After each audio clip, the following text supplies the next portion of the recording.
Everybody, what's going on? I am Crash Disco, and you can tell because I got my big picture right up here. That's me. That's what I look like without this mask on. Oh boy, how's everybody doing this evening? I hope everyone is doing well, like I always hope. We've gone one time around this. We've rotated one time. I was about to say we went around the sun one time. We're not that fast. It hasn't been a year since we've been on. One Earth rotation, and we're back again. We've got some new synthwave music in the background. It's the new release from White Bat Audio. It's pretty cool. Got a cool picture. I don't even know if I can show it to you. You want me to show it to you? You want me to show it to you? It's right here. Hang on. I got it right here. This is the thumbnail on that synthwave track we're listening to. Summer's In, royalty-free 80s retro synth playlist. And that's like a DeLorean right there, right? Dude in his white suit in Miami, it looks like. Right around early morning or sunset. Pretty cool. I love them. Love the retro pics like that. Hope everyone is happy and feeling good too. So let's see who we got. We got Linnell. What's going on? You don't hear music? Oh, it's just, I got it real low. Here, I'll turn it up. That was kind of like the intro. It was real low key. So it's probably going to blast you now. I don't know. Junior David, what's going on, man? The boss. What's up, man? I'm doing pretty good, dude. How are you, man? Looks like Miami Vice. Yeah, exactly. Yeah, it's a low key. It's low key music, and I have it turned way down so it doesn't intrude. Seth, what's up, dude? Noda, not a fan of this. Hello, my dudes. What's up, man? Alfie G, what's up, dude? GTA Vice City vibe. Yeah, exactly. That's a cool vibe. It really is. You can't get much cooler of a vibe than that, right? Lucas, what's up, dude? Unified relation, subtle. Yeah, it's very subtle, man. First time playing it. It's new.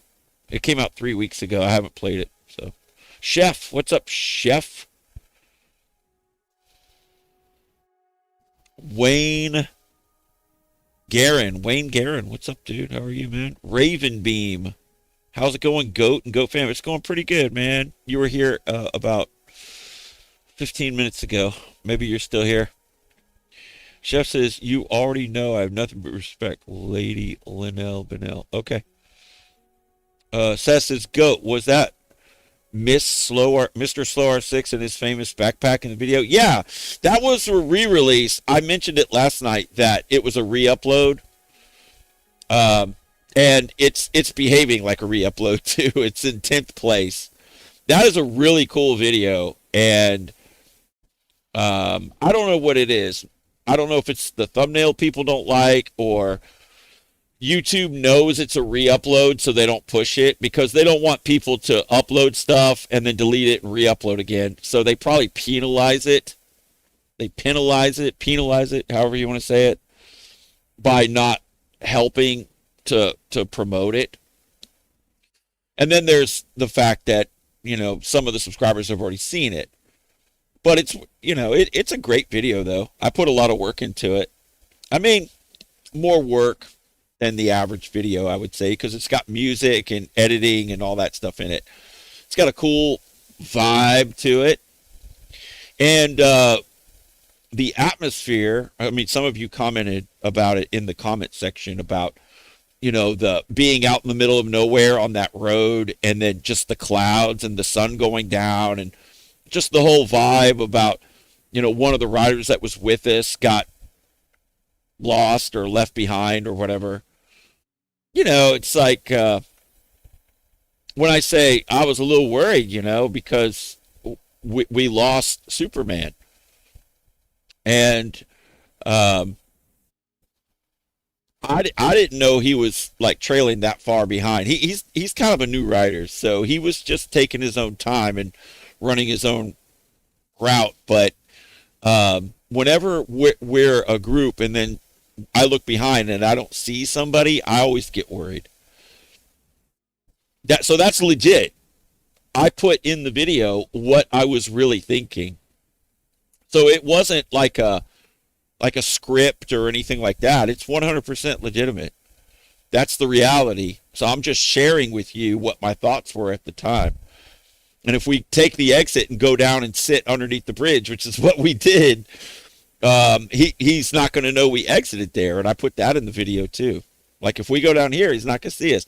And as soon as we got down there, he goes by, right? And then we're like, let's go get him. And that's 100% legit. That's exactly how it was in real life. Now, Slow R6's camera, I have it right here. And since I have it, it is now my camera.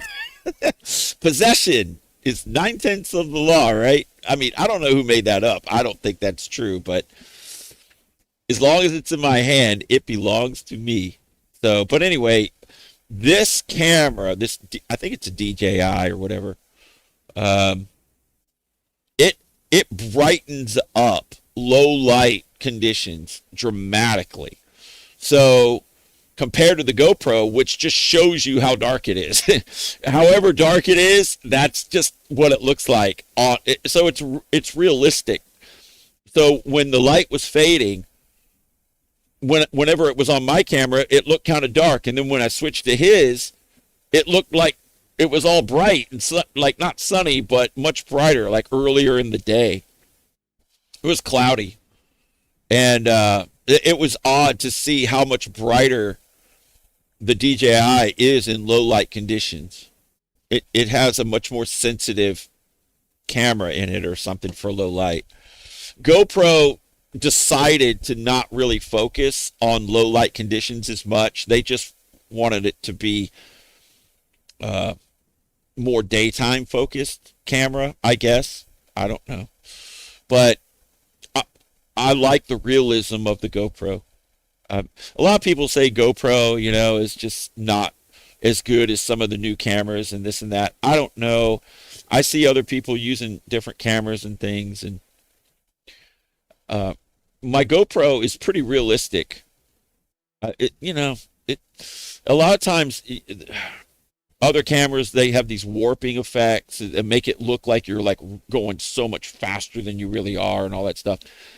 And that's fine. Other people want to do it. I'm not really into that. So sometimes my videos look slower compared to other people, but it's the same speed or faster, right? But so anyway, that video was released, and it is not really getting a lot of views on it. But I think that's because YouTube penalizes it for being a re-upload. It's like they keep a signature, like a record of it stored, even if you delete it. That whenever you delete videos, they don't go away. They still have them stored on their database. They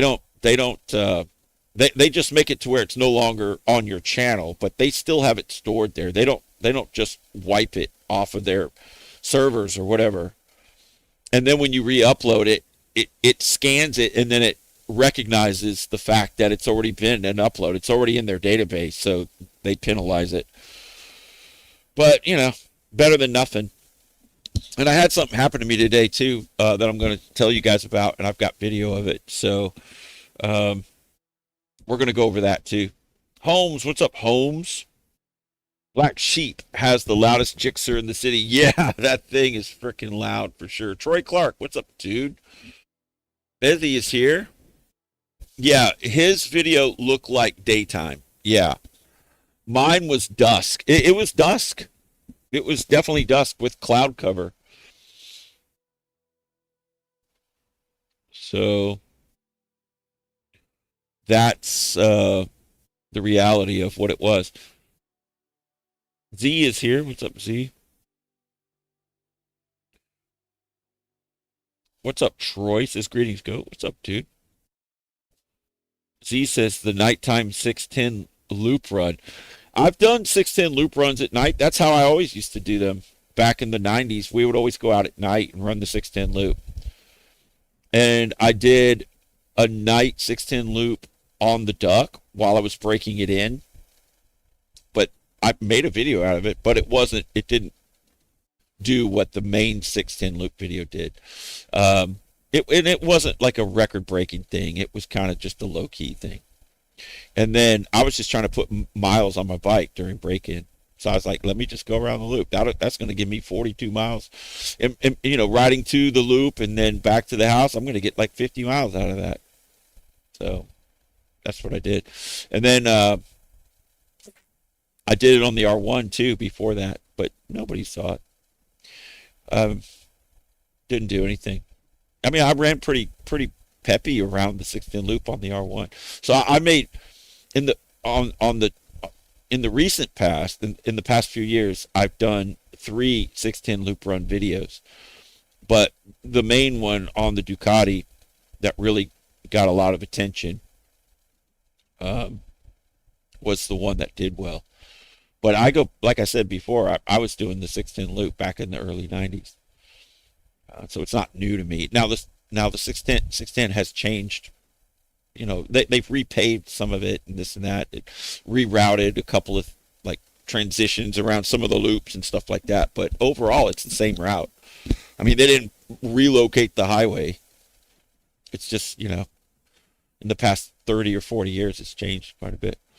As far as pavement goes, width in some places and stuff like that. It was much more narrow. It was a much smaller, and the concrete was older back in the 90s. It's nicer now than it was then, but we were running it, and it was a thing back then too. Like to get around it like fast. I don't remember. It's so long ago. I don't remember what the times were, but they weren't probably what we're doing now or what I'm doing, what I was. And I was thinking about the 610 loop because we were talking about it while we were eating on Sunday. Would I ever do a 610 run again? Probably not. Maybe. I don't know. I have no interest in doing it. I mean, I've already done it, and if I can't make a video out of it, which I'm not going to do, then why even do it? I mean, just for fun, I guess, but I've already done it so many times, so it's not like I need to do it as something to do for fun anymore. I've already been there. Pitchfork is here. What's up, my man?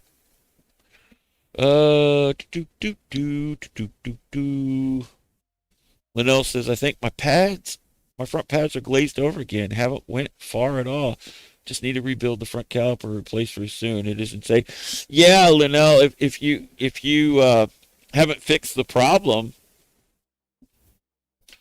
then yeah, I mean, it's gonna the glazed pads or whatever is gonna keep happening until you fix it. So I don't know what you've done so far. Do y'all want to see the sheep crash? I've got it on video. Y'all remember where Tank crashed? Y'all are talking about it. Where Tank crashed. I have the sheep video stored, and I'll show it to you.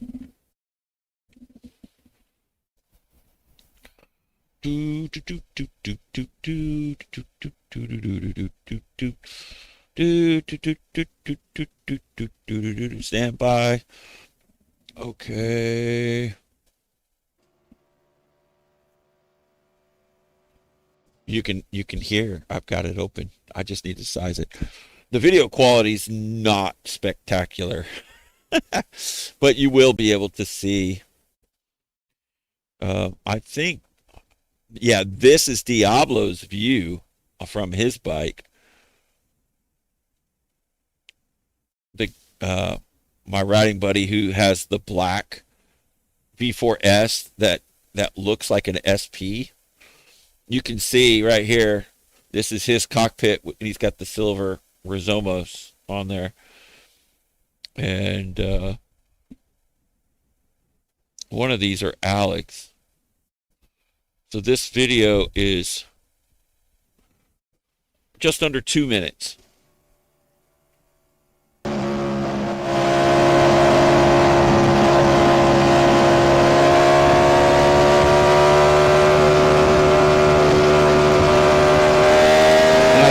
His suspension was coming unplugged. One of these wires was coming unplugged, and so he had to back off.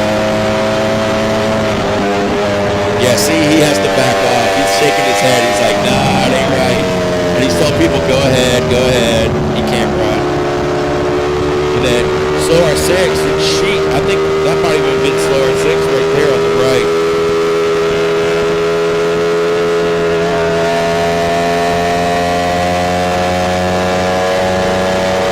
There goes sheep right there. Okay, Superman. That's Superman. I call him Superman because he wears a cape. A red cape. And look, he's going into the turn too fast for him, right? And there he goes. There it is. The exact same crash, almost, is what Tank did. Almost the exact same crash. You can see him rolling and tumbling. I don't know what he was wearing. But this right here, this turn is very, it can catch you off guard. Look, let me back up a little bit. Okay. So you can look up here and you can see this is a loop turn, right? So it kind of goes up and then it goes up. It goes up into an elevated bridge. And then it while it's elevated, it makes the turn and then goes down over here. And the fastest I've taken this turn, I think, is about 130 miles per hour. So that tells you that it's really a sharp turn. If I can only take it at 130, then you know it's sharp, right? It's a really sharp turn. So, but the thing about it is that this is a fairly recent constructed road. And the concrete, and I remember I showed you close-ups of it, like when Tank crashed and I was standing over him, and then we were talking about it in this live stream, and then I zoomed in on the concrete. Remember, it's got like those sipe lines in it, so you got like those edges, and then it's like real grainy and rough.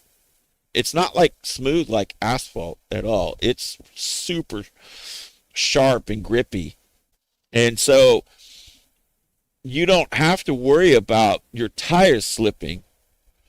What can make your tires slip? If you totally screw up, then yeah, you can lose grip. And what Tank did is he came in too hot, and then he grabbed too much front brake, and he probably didn't even use rear brake at all. There's no way he even touched his rear brake. If he would have applied his rear brake just as hard as he was grabbing his front brake, it might have at least kept him upright, but then he might have hit the wall and then gone over the edge. So the fact that he locked up the front brake put him on the ground, and that put him lower than the wall, even though he was getting chewed up on the ground, scuffed up, ripped apart because he had no gear on, his freaking leg broken and stuff. At least that wasn't flying squirrel over the wall, right? So that was the upside, because he grabbed too much front brake, and then he actually locked up the front wheel on that grippy pavement, and that surprised even me. I was like, how can you lose grip on this? and the fact is, if you just grab too much brake, it's, especially if you're starting to lean in, which he was starting to lean in, and then too much, only front brake. There was no rear. If he would have applied rear and then applied his front and just leaned harder, he would have been fine. He wasn't going too fast for the bike to make the turn by any means. That was one of the cases where the rider's limitations were the issue. It wasn't the bike by any means. It's just, coming in too hot for what the rider was comfortable with. Then what do?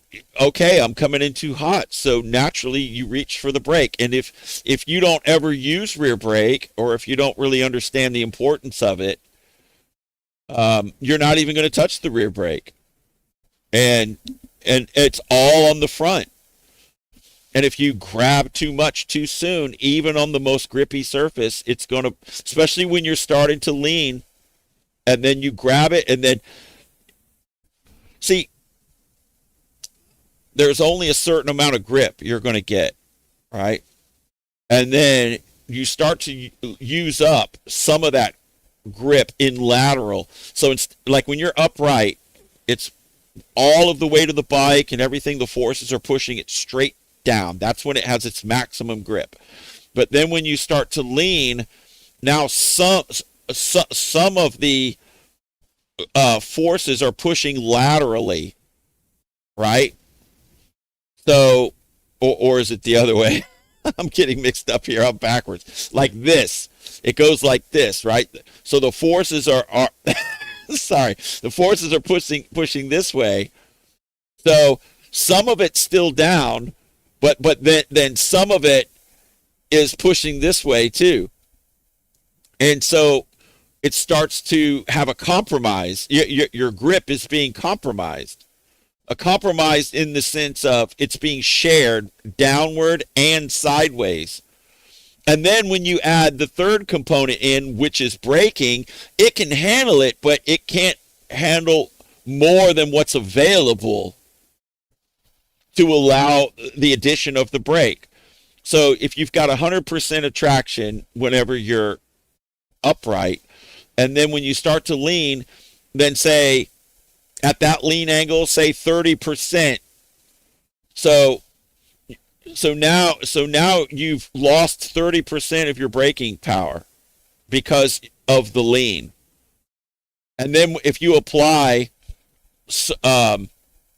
more than 70% of your braking force, well, all your traction has been already consumed by the turn, and then you overload it with the brake. And now, if he was straight up and down and applied that much brake, he would probably be fine. But that loss of 30% being sectioned off for the lean that he was in put him over the limit. And that's how you break traction. That's how it happens. But if he was to, check this out, y'all, this is vital. This is vital. If he was to divide up how much brake he put on the front by adding the rear, say he wanted to add 70% of his braking power, but you can't do that on the front because you will exceed your front grip because of the lean. What you do is you divide it off between your front and the rear. So you can get, so then instead of 70% all being on the front and then pushing you over the limit, it might be 50% on the front and then the other 20% on the rear, and then he would have still been within spec for grip. You see? That's why whenever I'm not every turn, sometimes I just close the throttle and use engine brake and then tip in. But if I'm pushing hard and I'm coming in, I'm braking. The first brake I touch is my rear brake. I start dragging the rear. I make it come into friction. I don't really apply it hard. I just put it into friction. And then I'll bring in secondary the front brake, and then I'll get to my speed. I'll release them and turn, or trail brake in with the rear being applied, not hard, but it's there, and then my front, and then as I'm tipping in and slowing as I'm tipping in, and then release and then apply throttle. That's what I do. There's very little time where I'm not either on the brakes or not on the throttle. It's always pretty much one or the other. It's sometimes it's maintenance. It just depends on the situation. Let's watch this crash again. I don't think I can zoom in on this. But I can put this in the editing software. Let me do that. Hang on. And then we can get a closer up look at it. Then we can get a closer.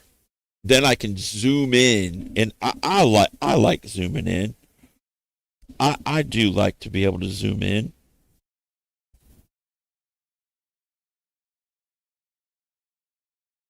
Here we go. All right. Okay. Now we can see. See, now we have it in the editing software. I can increase this, and then what I'm going to do is increase the overall size of it.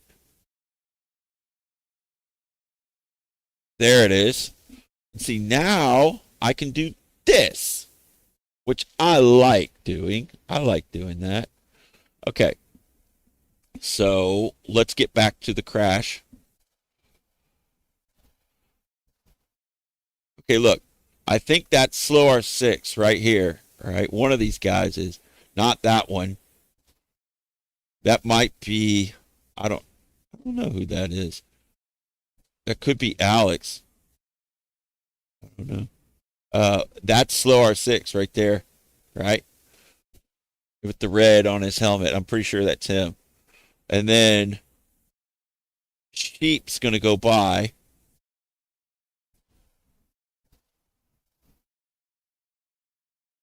Here he goes.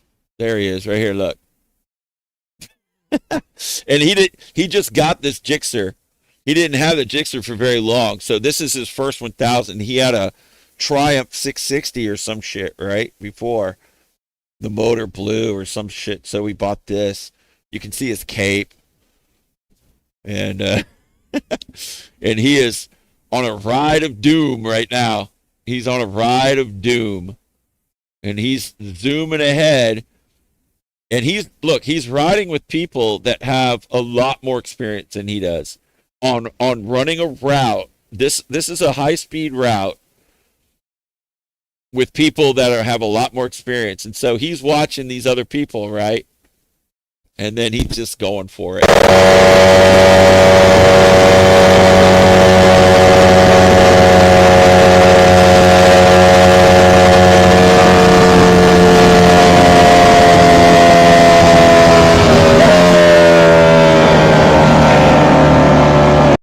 Hang on.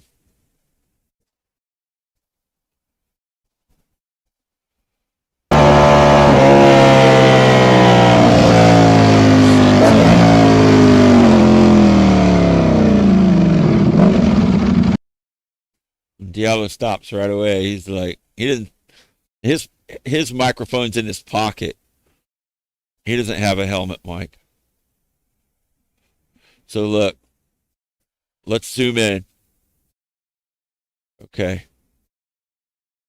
So let's see what happens to lead up to it. He's in the out, it looks like the outside lane, right? Like right here, he looks like he's over here and then he's turning in, right? And you can see he's kind of upright. He doesn't have enough lean angle for his speed. I can see that right away. Starting to lean. Coming around the turn and he's fading out. I can see him fading out right here.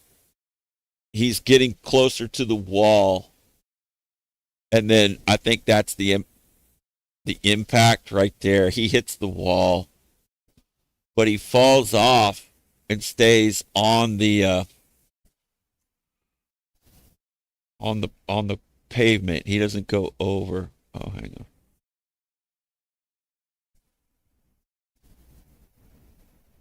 See, Diablo's with the camera that we're looking at. He's entering the turn and he's dropping his head to get low for his turn, his execution into the turn. See, like his perspective, it's not over the bike. It's now off to the side and low behind the mirror. And that's why I'm having a hard time focusing on this crash. See, there he goes right there. Boom, there it is. So he's up here. You can see it. And then, right? Boom, he hits the wall and down he goes. Right there. See it? Up, down. And look how fast it happens. Look how quickly the bike slams. Boom. It's like lightning fast. It's violent. It's a violent slamming to the ground. And then that's him hitting the ground too, by the way. That's always nice. And now he's separated from the bike. So they're still kind of close together. So he goes down right here, and he and the bike are kind of close together. Then he's starting. The body is going to create more friction on the ground. The bike is slipperier, more slippery with the plastic and the metal and all that stuff. It's going to glide across the concrete much farther than a human body with their clothing or gear or whatever. And see, now he's tumbling more behind. The bike keeps going right along the wall. See that? He hits the ground. You can see like some dust right there. And then he's tumbling. Let me back up now. Tumbling.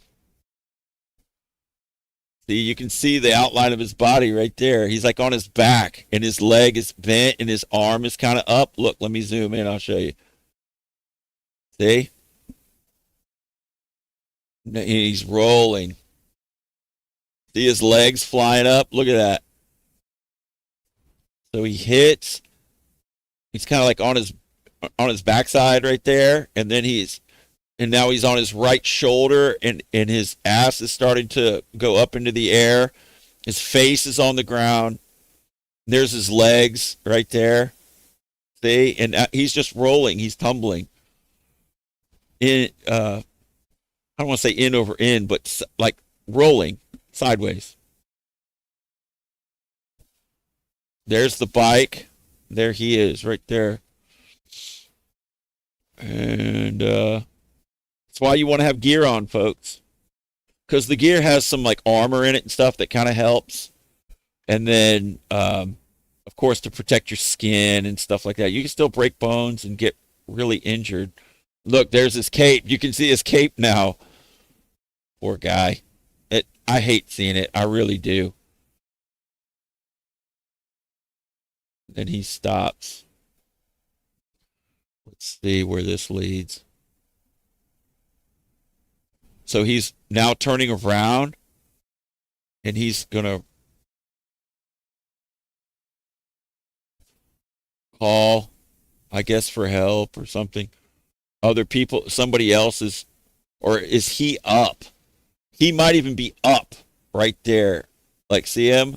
That looks like him right there, like he's up. He was messed up, though.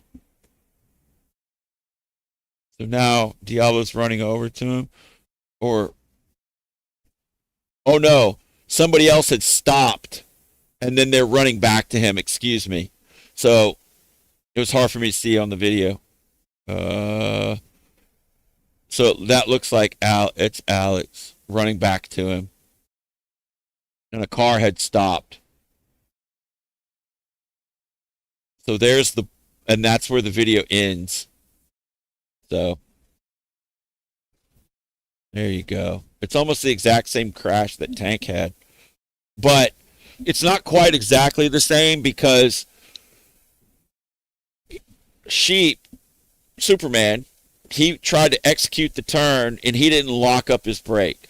He just faded out and hit the wall and went down. But he was leaning enough so that when he hit the wall, he and the bike slammed inside, not wall side, because he was still leaned over when he hit. He didn't go upright. Like, say, for example, if he was still trying to lean, but he was fading out.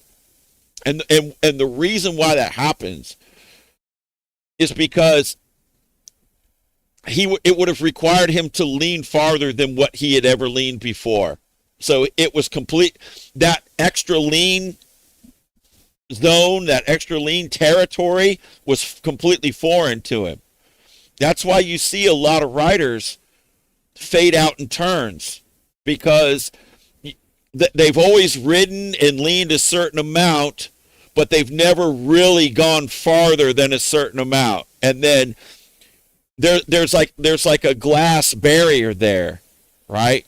It's a mental barrier that exists to where you can only lean to here or to here, but the bike is able to lean down to here or wherever, right? Much further, which increases the ability to make the turn by adding lean angle. But if you're not used to that and you have these mental or glass barriers of how far you're comfortable of leaning, you're only going to go to where you're comfortable, and then what's going to happen is, if I lean further, I'm going to crash, because they haven't been there before. They haven't been down there. They've only been to here, but they needed to go to here, but because they don't have the experience of going down there that far, their personal limit is not where the bike's limit is, because they've never been to the bike's limit. So the bike is going, come on, man, lean more. The bike's looking up at him going, dude, lean, we're going to hit the wall. But the rider's just like, they can't do it. It's not their fault, really. I mean, it is, but it's a normal thing to be afraid to lean the bike further than where you're comfortable, because here's the deal. You're going to think if you lean it further, you're going to crash. So, but it's counterintuitive, because you would think, well, they're definitely going to crash if they hit the wall, but there's just something there that prevents them from bringing it down and making the turn. And usually it's the thing called target fixation. So it's a combination, and you really only hear people say, yeah, they got target fixation, and then they crash. And then that's just where the conversation ends. But that isn't really all of it. That's only part of it. That's only what happens after. You see, first of all, it's coming in too hot, and then you realize you're fading out, and then the fear of leaning further, that's before target fixation. And then after you've reached your personal lean limit, and then you're fading out, that's when you start to look where you're going, instead of looking through the turn where you want to go. Because now the big scary beast, the monster that's coming at you, is the inevitable crash that you know you're about to happen. And it's very hard to peel your eyes away from that, because we are hardwired to prepare ourselves for a fight, or to protect ourselves, defensive, to protect from an attack on us. And the attack usually isn't a highway barrier wall. In the past, it's been like a mountain lion, or a bear, or wolves, or whatever, right? Or some kind of big creature that might try to charge at us. And then what are you going to do? You're going to brace for it, but you're going to stare at that thing that's coming at you. That's a huge threat to you. Well, now that we're on motorcycles and we live in a modern world, it's not a bear, a wolf, or whatever. It's now the freaking concrete wall on the side of an loop turn. And so it's the scary monster that's now approaching you, going to attack you in a sense, right?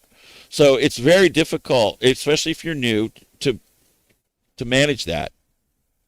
So what you see is the scary monster coming at you, and then you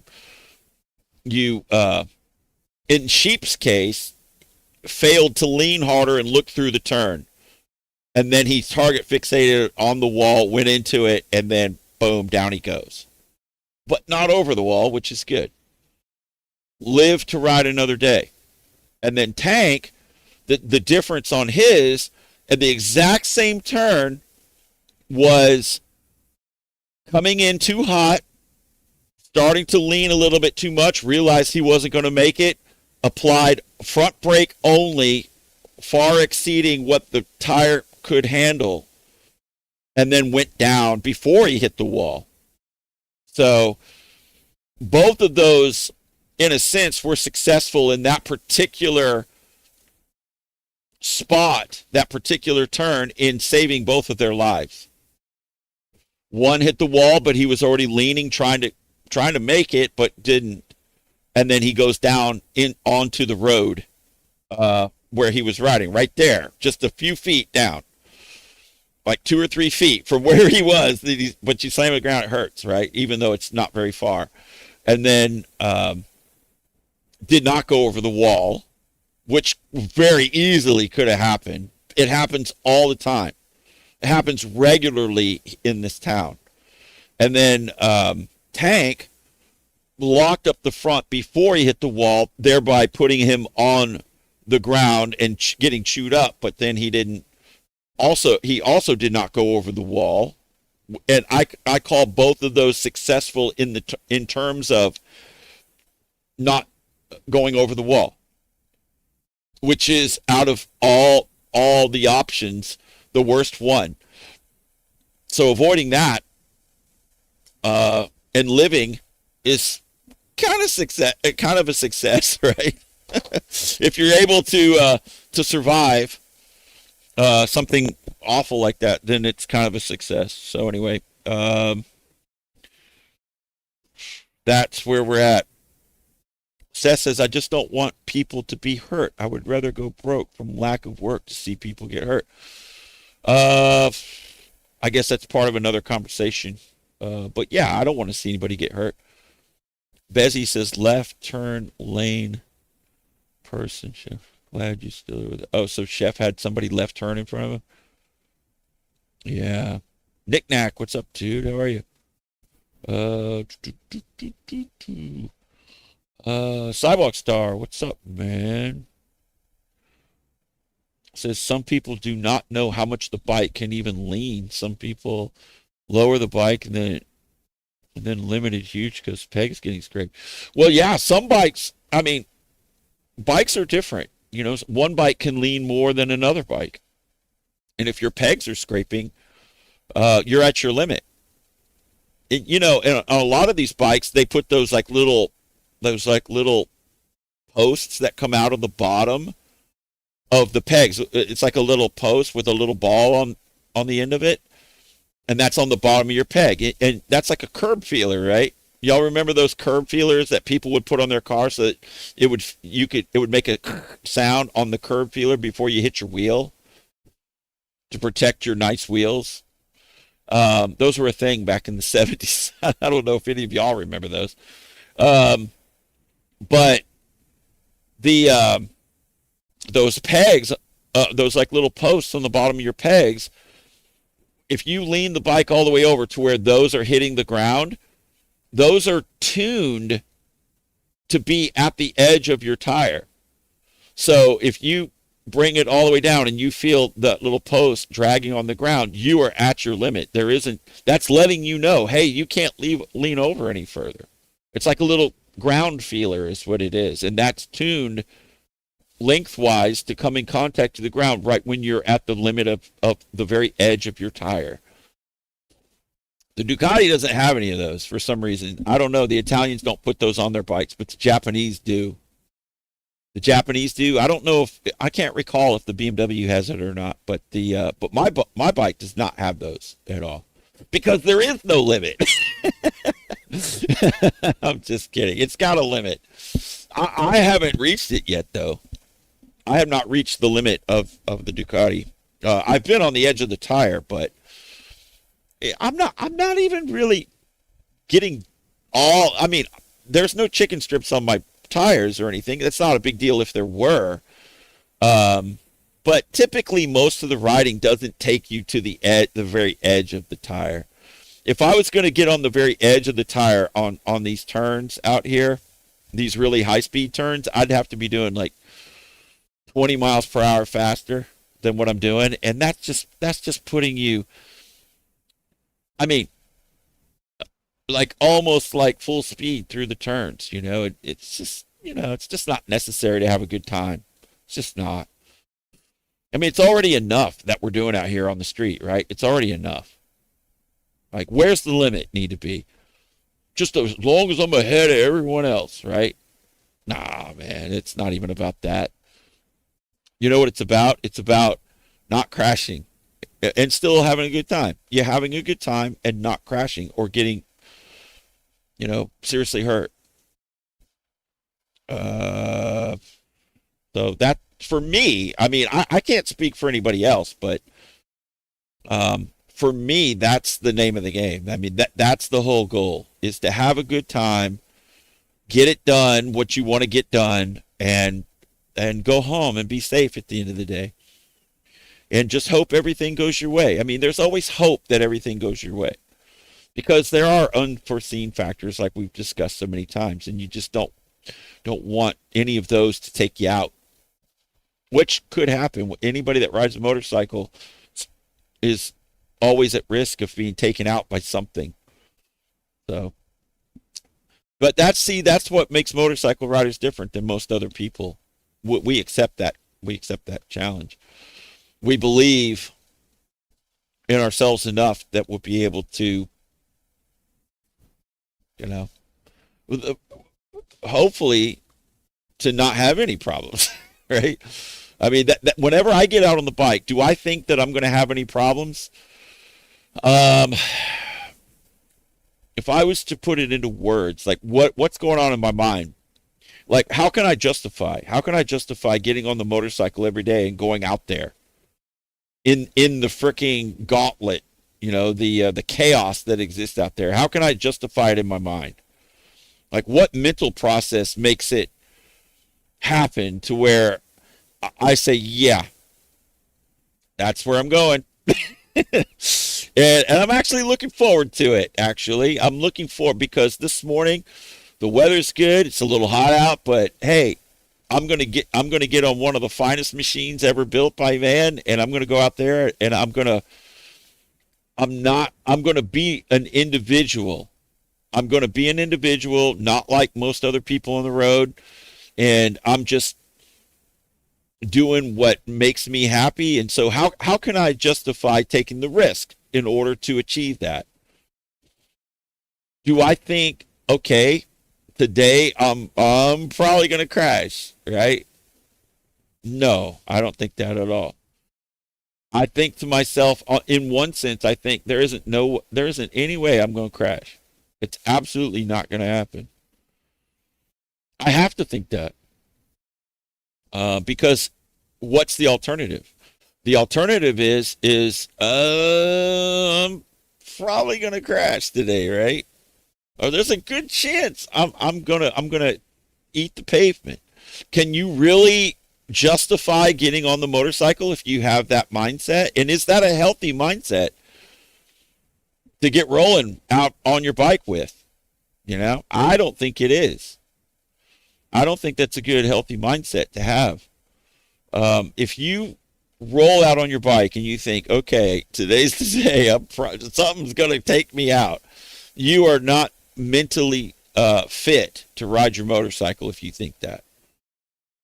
Because that means that something is going to overcome your ability to control the outcome.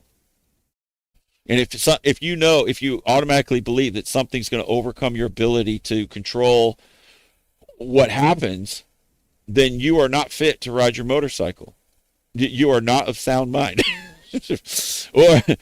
But some people reach the conclusion of it's just not worth it. I don't know if I have the skill to do this. Somebody's going to take me out, and you know what? I can live without this. And hey, and people make that decision, and that's the right decision. If they feel like that, I totally respect that, because we're not playing a game here, I mean, and if you do want to call it a game, your life is the chip that you're bargaining with. It's your life and your physical condition and, your ability to walk or whatever, all of that's on the table. So how can you leave the house if you think something bad's going to happen to you? You can't, right? So I guess every single person who rides a motorcycle thinks like I'm thinking. They think, okay, I'm going to go out here and it's not going to be a problem. We're going to have a great ride. It's going to be a beautiful day and everything's going to be great because I'm on my game. And for me personally, I don't drink. I don't smoke. I don't do drugs. I don't take prescription drugs. I might take some Aleve or an Advil every now and then. And the only thing that remotely that you could say is a drug that I might take is like caffeine, like in my sodas and stuff like that. So, and I don't stay out late, and party and do all kinds of stuff. I'm not overexerting myself physically, to where I'm really tired in the morning whenever I get up or anything like that. Even if I stay up late, like to work on my bike to try to solve problems with it or whatever, I'm sure to get enough rest. And sometimes I'm more tired than others. I mean, I'm a human being just like anyone else, but I'm not compromising my fitness and my mental clarity by being exhausted or overworked or out of shape or by consuming things or anything like that. So, what? First of all, I don't do those things regardless of having a motorcycle or not. But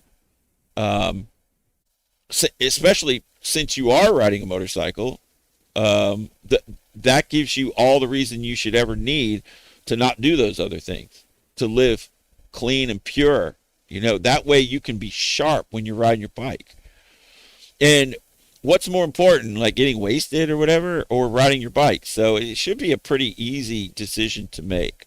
I know it's not that simple all the time, but and that's all I'm going to say about it. But you want to be sharp. And if you are sharp, then you're much more likely to be able to have a successful ride. I mean, right? I mean, that's just so easy to understand that. I'm not saying anything that is even debatable. It's not, nobody can have an opposing view to that legitimately. So, being of clear, sound mind is vital. So how do I justify getting on the bike every day? Well, I think, okay, I got this. That's basically it. This is where I belong. This is something that I have developed my skill over years. This isn't new to me. I was raised on two wheels. This is just my natural state of being. And whenever I get out here on this bike, I can get it done. And then I get on the bike, I get out there, and I get it done. And that's all there is to it. And that's how I justify it. But I'm not naive. I'm not naive to think that something bad couldn't happen to me, because there's always a chance that something can go wrong and take you out, no matter how good you are. There's always this freak random thing that could happen. That, like, you could be just passing a car or something and the wheel could just blow off and hit you. You know what I mean? Or somebody could drop something from an overpass, or something could come flying down, or fall out of a vehicle, or it could be, you just don't know. You could be like in your lane and somebody could just go whoop like that, just out of nowhere for no reason. I've seen it happen. I've seen that happen. Just out of nowhere, just like where you would think nobody would ever turn or anything like that, and people will just do stuff randomly. So how do you account for that? You just think that car could just turn randomly at any moment right in front of me, and you're constantly just, as you're getting close to a car or something, you're just constantly distance gauging it and feeling it out, like in your mind, every time you get close to something or you come up on an intersection. You're just constantly just like sending out radar waves on everything and checking distance, check clarity, clearance, and yeah, I mean, it's just constantly happening. It's just constant. All of that. So that's how I justify it. Troy Clark says, "Go. What song was I listening to today?" Oh shoot, man, I listened to a bunch of songs. But I can't remember what it was, man. Um, I listen to 80s music. I can tell you probably the last song I was listening to, because it's probably still up in my Spotify. Do, do, do, do, do. Oh yeah, it's a great song. Look right here. Dan Hartman, "I Can Dream About You," from the Streets of Fire soundtrack, the movie Streets of Fire. Dan Hartman, "I Can Dream About You." That is a fantastic song. It's one of the greatest songs ever made. And what was I listening to before that? The Heat Is On by Glenn Fry from the Beverly Hills Cop soundtrack. Glenn Fry, there he is right there from the Eagles. And what was I listening to before that? The Cult, Rain. Rain by The Cult. Can you hear it?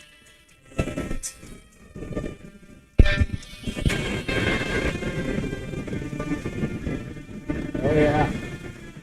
That's what I listen to.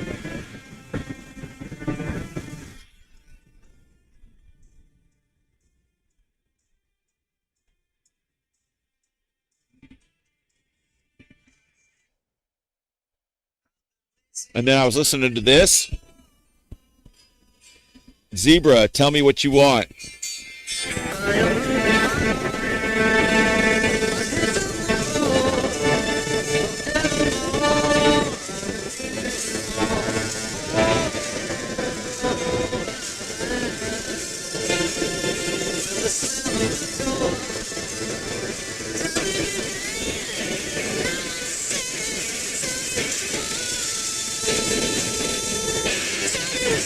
Okay, I listen to stuff like that.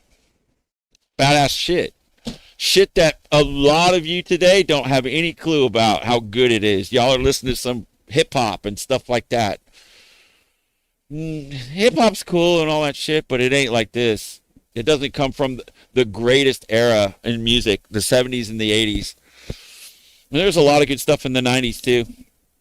Way better than anything today. I don't even know what's going on with the crap today.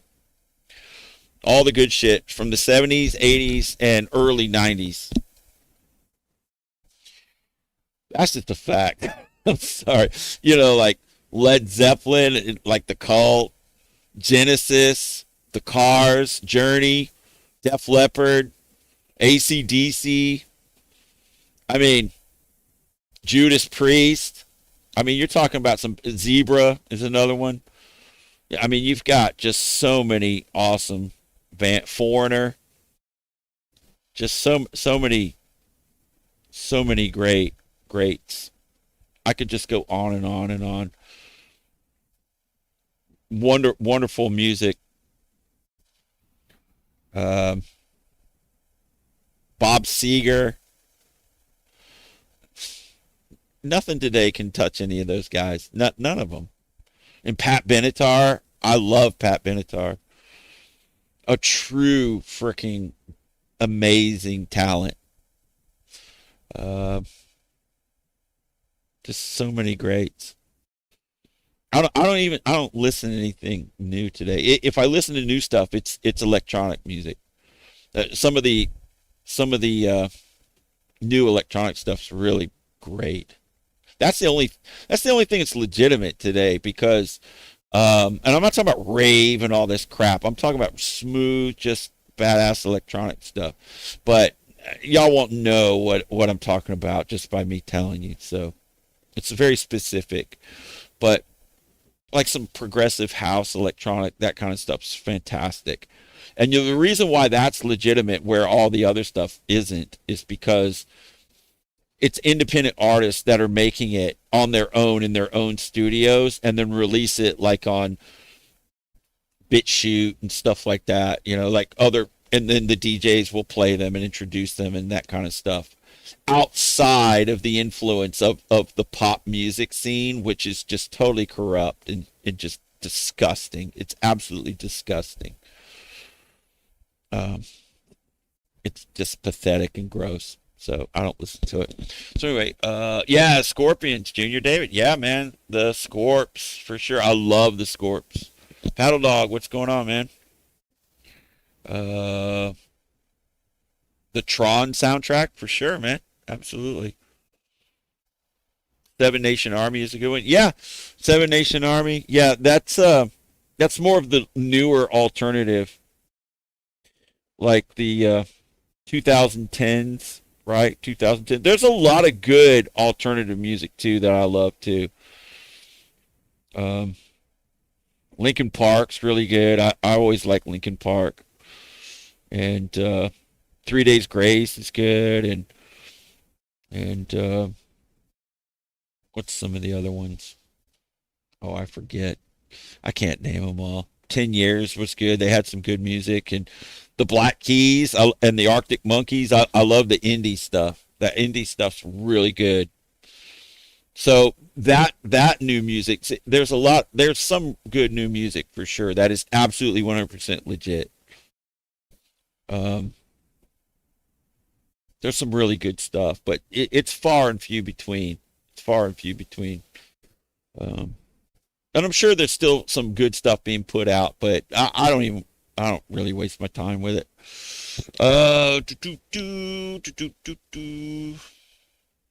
Junior David likes Armin van Buren. Yeah, he's a DJ, right? Yeah. Rat. Yes, Rat is fantastic, Lucas. I've always loved Rat. Always. Van Halen, of course. My first rock concert was back in '82. It was 1982, and I went to see Van Halen. That's right, with David Lee Roth. David Lee Roth, Alex Van Halen, Eddie Van Halen, and Michael Anthony, right here in Houston. And that was my first rock and roll concert that I ever went to. And it was awesome. First time I ever smelled weed. Yeah. So that, man, I come from an era that was really cool, you guys. I'm telling you, things were badass back then. Everything was awesome then. So it was the golden era. It was the golden era for sure. All that great stuff that just carved the way. Yes is another freaking band that I love. The 80s, yeah, 70s, yes is great, but 80s, yes is fantastic. So many great bands from then.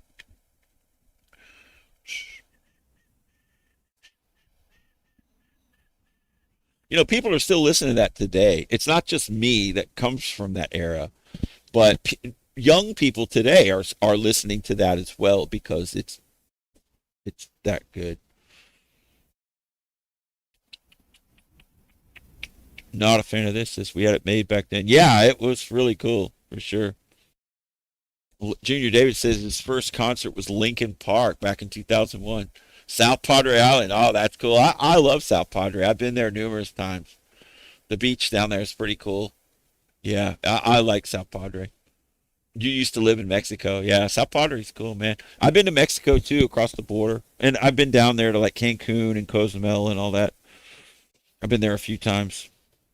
Pretty cool. Ooh, 11 Bravo Papa. What's Ganja? Yeah, Ganja. Yeah, Era of the Pilgrims, Paddle Dog. No, not that far back.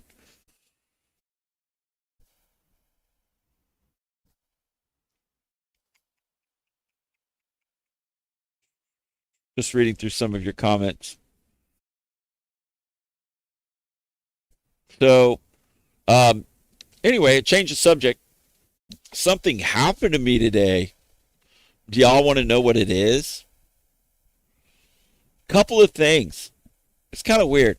Do y'all remember a couple weeks ago or whatever? I said my fuel line, like when I took my tank off for the first time, I put it back on and it stretched the fuel line or something. It was old or whatever, and it got a leak in it, right? So I had to go to well, I ordered a new fuel line assembly, like with the braided nylon and all that stuff with the clamps. I ordered all that stuff and my gear indicator sensor. Well, that stuff's in, and I'm going to pick it up in the morning. But in the meantime, I just went down to the Advanced Auto Parts and they got some fuel line.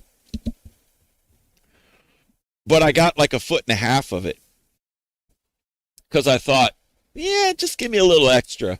I just keep it in the garage just in case, right? So anyway, I got that fuel line a few weeks ago, and then I put it on, and I tightened up the clamps and everything, and it's been great.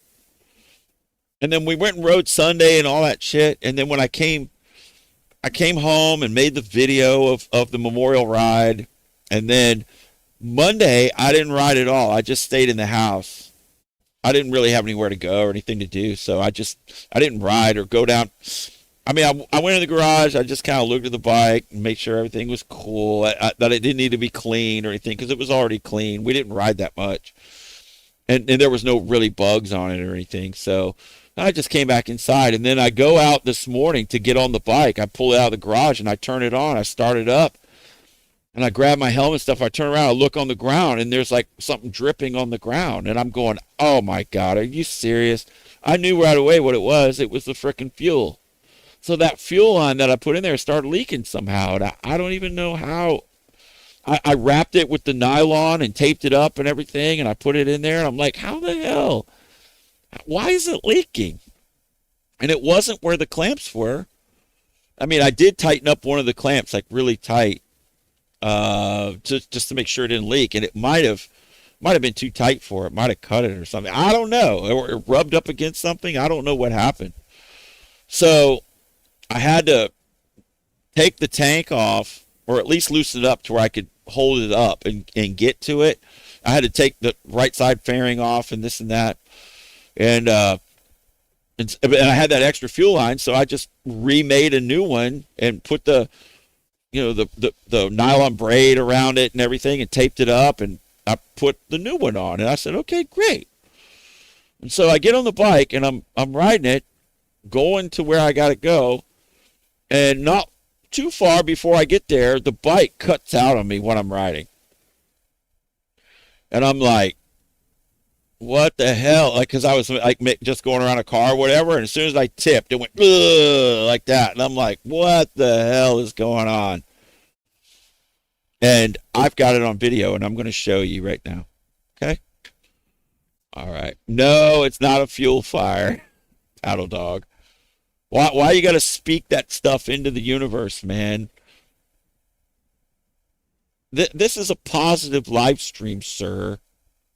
This is a positive live stream, okay? Positive. Think positive. Well, I try to anyway. I try to think positively. Okay. So here we go. Here we go again. So we're out on the highway. We're moving. Just a nice little cruise here. So let's fast forward a little ways.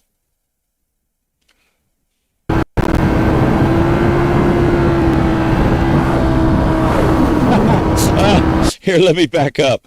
That's one of those dipshits. Look at this clump right here. Look, you can see the clump. Look, let me zoom in on it. See all these cars? They're all lanes, and you can see it's like all packed in here, right? And there's a lot of space here. That means these people right here are backed up. They're backed up. And why are they backed up?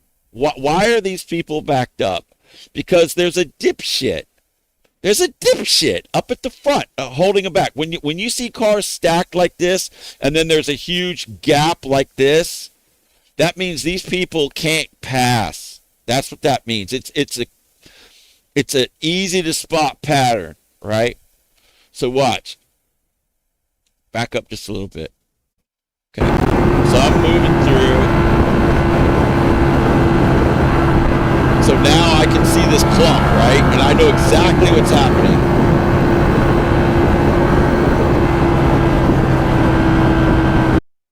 So we're getting up here.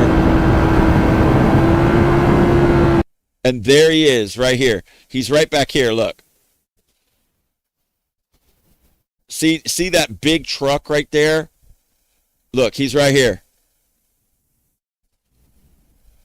That's the dipshit right there that's riding next to the big truck that won't pass, and all of these other people are backed up behind him. That right there, right? So that's why I get around and I look at him. Look, you can see right here, and I put my hand out like, what are you doing, asshole? And all of these cars you can see are backed. Look at the line. This dipshit right here, riding next to this big truck, won't pass. And look at it, and you see how like the road's clear back here? That's because these people have come up and now are blocked by this person right here. Boom, boom, boom, boom, boom. Staged up behind and just waiting for this asshole to get out of the way. Won't do it. So I'm doing my part to let him know, hey, you're an idiot. Look at my hand here. I look at him like, what are you doing? But you know what? They're so stupid. They won't understand what I'm doing here. I don't know why I even try, because they're not going to get it. They're not going to get it. And look, here's watch. Let's see. Okay, now I'm going to go, but let's see if they move. Let's zoom in on them. Isn't the software great? Do they move? Do they do anything? Did they get over? Get over! Get over! Come on! Come on! Did they get over? No! They did not. Oh, it's too much to ask, isn't it? Is it too much to ask? Is it too much to ask? Oh my God. It's just how it is out here, people. It's just how it is.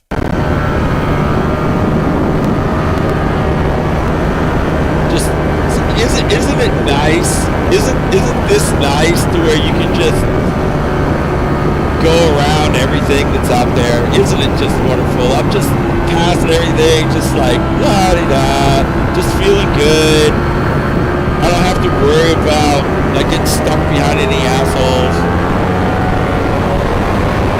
The bike just picks up speed like crazy. Look at this. Just complete domination. Just like a housefly flying around inside your house. You know what I mean? It just flies around with impunity.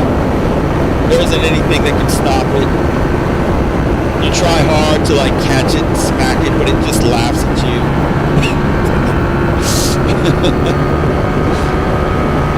Okay, so we're getting close here, right? I'm going to show you what happened.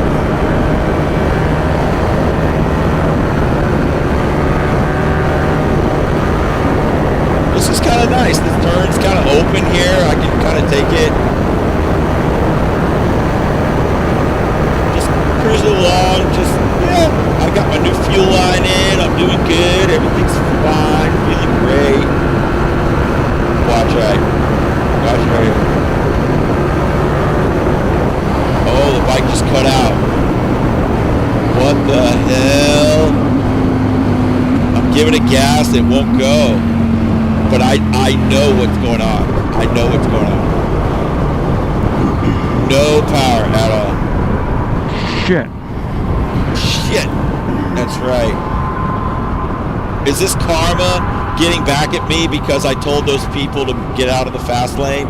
No. I was doing a service for all of those people in the cars. Trying to. So now, no power at all. I thought, well, I better stop in the shade. At least I got shade right here, right?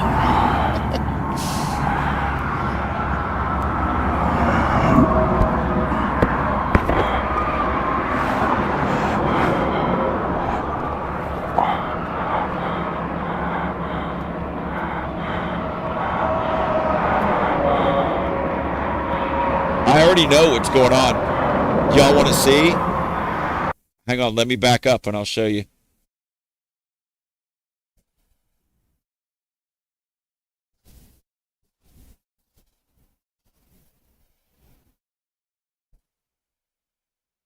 Look right here.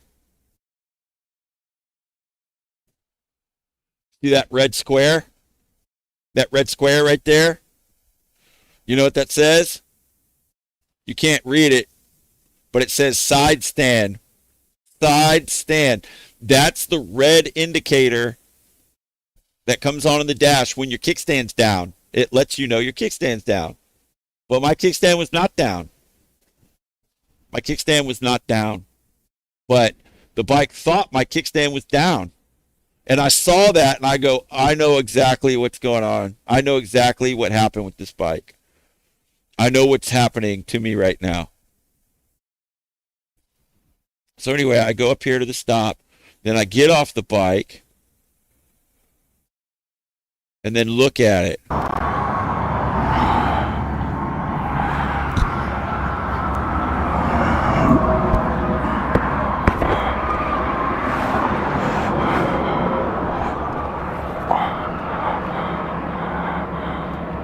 So what I'm looking at is the wire that go. See, this is the kickstand right here. This right here is the kickstand switch. Now, this isn't a regular switch on this bike. It isn't just like a pin switch or whatever, like on some bikes.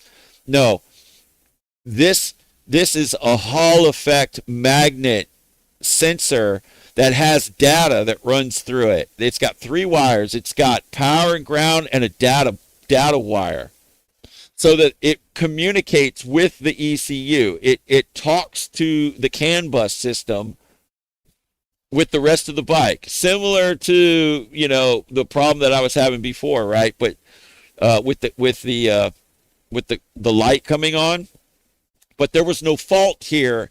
It's just that this sensor right here, one of the wires broke coming out of this sensor. One of the wires broke. So 2 wires remain, but one of them came disconnected, and then it defaults into the kickstand being down and cuts power to the bike. And there isn't anything you can do to fix this except for repair the wires. You can't twist the wires together or anything like that. It'll fry the ECU or blow a fuse. So if this goes bad and you can't fix it, then you're stuck. The bike isn't going to run. You have to have this, and it has to be communicating with the computer for it to work. So anyway, I know what the problem probably is. It's probably a broken wire, or it's come separated or something. So I tried messing with the wires. God damn it. I was pissed because I just fixed my fuel line and now this, right? So I wasn't very happy. So what I'm trying to do is relocate and just kind of pull the wires snug a little bit, so maybe it'll make contact where I can get going again. And I have no tools or anything. I got nothing. So there's no way for me to really get in there and check it or look at anything.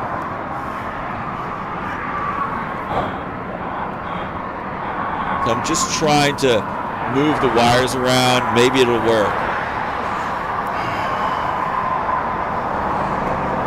Oh, look, it went off. I thought, okay, I got it. I moved it enough to where it made contact.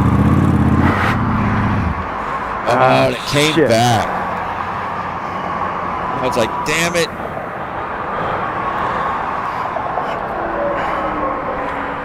Definitely the side stand switch. Yes, goat. That's what it is. So anyway, I just keep trying to fix it here. I keep trying to pull the wire, and then I realize it's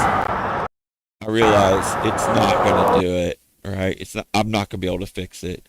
So I'm thinking to myself, I need to get off this road. And there's no exit here. This is just the ramp that takes you up over this bridge over here. And I need to get over here. That means I've got to cross traffic to get over here. And so I'm going to get up. I'm still trying to, I still have faith. Maybe I can move it or something, but no. And then I realized, okay, I'm screwed.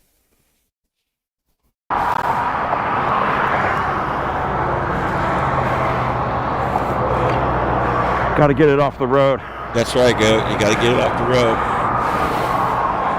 So you know what that means? You know what that means, folks? The duck paddle. The classic duck paddle. Miki, this was today.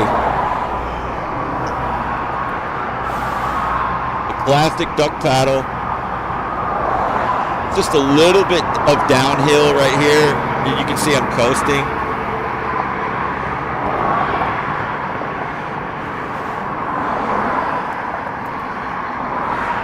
And see, I need to go right over here. Could have went right here, but I wasn't ready to make that freaking jump just yet. Like, I could have went right then, but I was like, I better just wait a second. And then it opened up, and then I'm like, okay, paddle. So I'm making it across the highway, pushing. Okay, now I'm back over here, but you're always at risk of somebody in a car like running into the back of you when you're alongside of the road. It's dangerous. It's not safe to be alongside of the road ever. So I'm trying to get to protection over here. So I got a little bit of protection right here if I want to stay there, but I'm going up here. Look right here. See, there's some protected area here that I'm going to.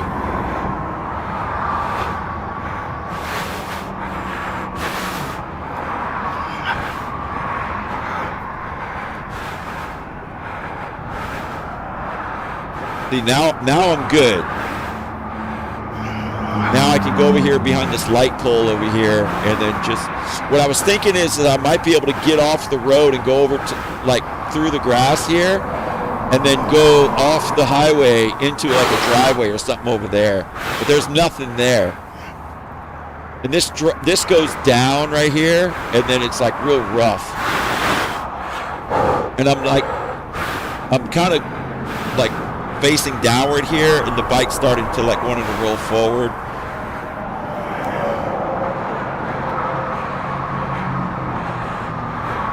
So I gotta back it up a little. It's too much of an incline. So I've got to take it down because it's like made for drainage. Like this is kind of dished out right here, so it's leaning too far.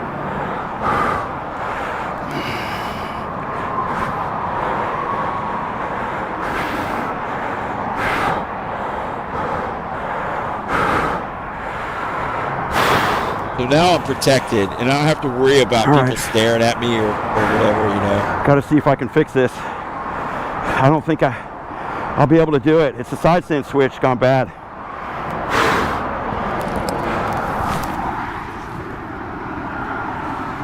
Okay, so now fast forward to this. Now what happened is I called my friend, and he brought me some tools, some tape, zip ties, wire crimpers, Allen keys. I took the side of the fairing off, and we got down in there and we took that switch off. We found the broken wire, and then we were able to wrap it with tape to where the wire just was pressing up against the other wire, then put a zip tie on it, put it back on the bike, and it held together. So that's where we're at right here. Okay. My buddy just came and rescued me. Side stand switch is bad. The wires came out of the body of the switch, which is right here, and we put the wires back together and zip tied them because they're too short to connect. My buddy's right back over here.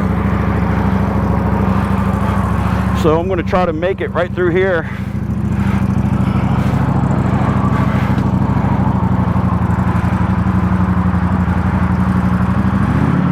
Hopefully I don't get a flat, because there's a bunch of freaking nastiness right here.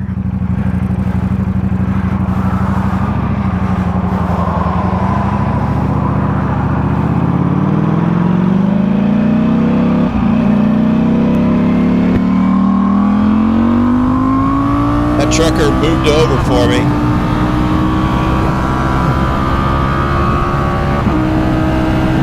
So we're rolling. Yay! That's good news. Man, it felt good to get going.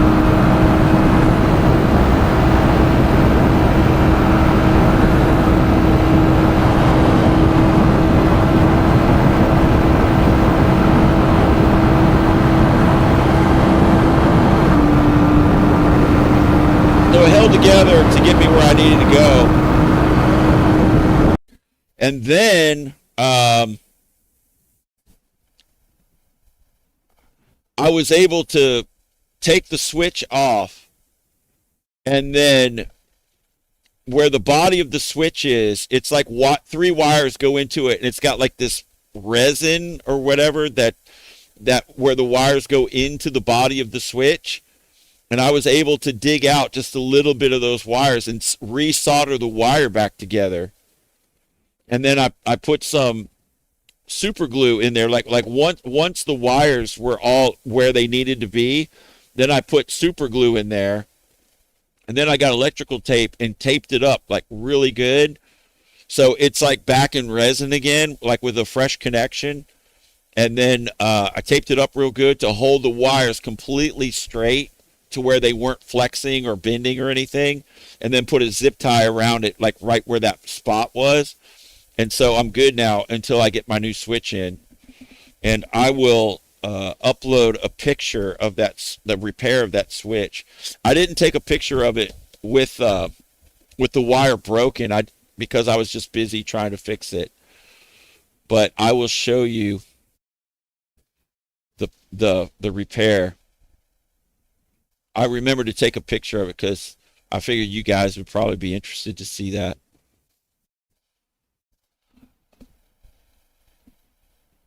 It's right here.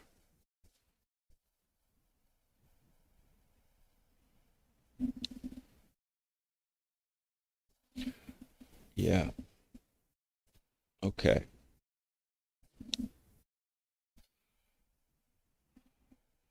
So it's a black switch, but the flash makes it look like it's silver. But you can see, like right here, you can see these are this is plastic, but on the bottom side here, this is all resin. And then the wires are formed into the resin, and then they tip in, they dive into the resin here, into the switch that's contained in here. And you can see there's three wires, 1, 2, 3. There's power, ground, and data, I believe. This is the wire right here that broke. And it broke up here. And what I was able to do is I was able to dig some of this wire out of the resin. See how like they come all the way down here, then they disappear into the resin here. And so I was able to dig this wire out. And then that's solder right there. That's a little bit of solder that's holding the wires together. And then I filled all this with a large amount of super glue that's holding them all in place. And so that I pulled on that wire. It's very strong. All these wires it looks bad. I understand that. I'm going to get a new one. But for now, this will hold, and it's solid in here as if it was back in the resin. It's clear so you can see the wires through it, but it's all self-contained back here again. And then I got electrical tape and tightly wound it around all of these wires far up here onto this jacket, and just tightened it, just really tight with a large amount of it to where it won't flex or move. And then once the switch was in, I put a zip tie around this part too here to where it will hold it in place without vibrating. You can see some of the tape right there. So that, and here's another picture.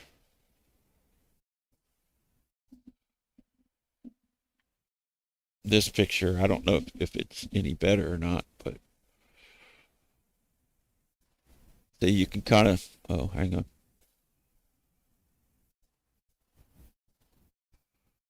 It looks like a mess, but I was able to get it back together. I didn't see this wire comes all, like you can see that color wire, it goes all the way through here. Now these wires, the reason why they don't, you see this is the jacket on the wire, right? The plastic covering that's on the wire. But see, just like my gear sensor switch or gear sensor indicator, it had bare wires where it had three wires too, but all of the plastic was dissolved and off of them, so they were just bare wires. I put heat shrink on them and resoldered them. They looked similar to this on my gear indicator sensor. That's fixed. And then right down there in the same location, right next to the gear indicator sensor, is this. And so what happened is over the past 4 years nearly, the chain lubricant, the oil or whatever, was always on these wires. So these always had some oil residue on it from the chain. And what happened is that these wires are plastic. They're petroleum based, right? Like all of these plastics and all this stuff, it's all made from oil. And what happens is when it's exposed to oil for long periods of time, it starts to dissolve. And it breaks down the plastic to its original, substance or whatever. It tears it down. And it's because this had oil on it for so many years, and then it removed the plastic jacket on it. And then what happened is the vibrations allowed the metal to fatigue, just kind of like bending a paper clip over and over until it breaks. Well, that's what happened with this wire right here. This one broke. These two were still intact, but the jacket was off of these two. So I made sure that they weren't connected, they weren't shorting out together, and then resoldered this one, and then filled it with super glue, and then that was solid, and then wrapped it up to where there wouldn't be any more stress on these wires until I get my new one to come in. So that's what happened to me today. So I had my fuel line got a hole in it somehow, and I fixed that. And then when I go to ride it, then this happened. So, God, I know it always seems like one thing after another. But the bike is 4 years old. I have 46,000 miles on it. So it's been through quite a bit already, and the bike is amazing. It's just that over time, with all the heat and the oil and the vibration and everything, it's not because Ducati makes a bad product. That's not it at all. It's just because things just, get wear on them over time. And this is just one of those things that just has wear on it. Like, look at the bike. The bike's beautiful, right? The bike's in great shape. I mean, what do we really expect? What do we really expect? Whenever we are, see, this is what I want to show you. Like, the bike's in great shape, but over time, and the environment is so freaking violent with all the heat, the vibrations, and the oil, and just everything. Some things are just going to go bad over time.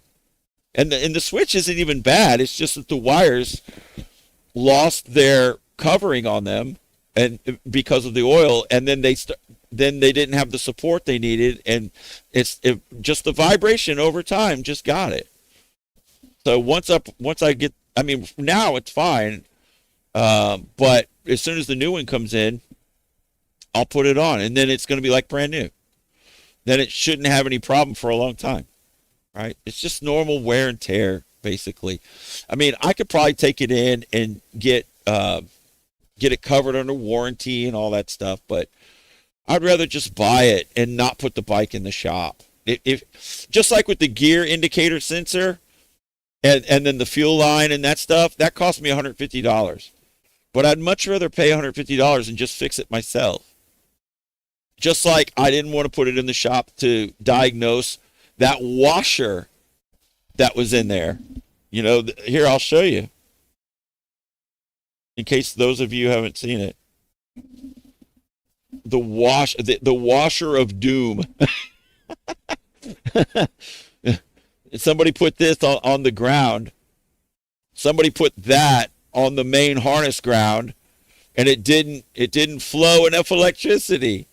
And then I got that shit out of there. I figured that out. It took me, some time to do it. but I finally got it. I didn't have to put my bike in the shop. And now I understand my bike better than ever. And then I got another hole in my fuel line, so I fixed that. But then, so my gear sensor indicator, had some wires. So it's perfectly fine. I've completely fixed it with new heat shrink and resoldered wires. I mean, it's golden. It's totally like new. But I did order a new one. Cost me $150 for the fuel line and the clamps and then the gear sensor, indicator sensor. And that's in. I'm going to pick all that stuff up tomorrow in the morning. And then, but now the side stand switch needs to be changed. And so I'll order that probably in the morning when I go see Knuckles. And then I got to wait for that to come in. But the bike should be good to go until then. But it's just normal wear and tear. And I would much rather, whatever that costs, I don't know what that's going to cost. It's probably like $100 or something. And I would rather pay that than put the bike in the shop, and be without it. Bikes aren't cheap, folks. I don't know if you know this, but bikes are not cheap. If you ride a motorcycle, boy, at least the one like I have, and you know what, if you ride it often, like I do, if you're on it all the time, your tires, your oil. I got to buy oil too, by the way. It's time for an oil change.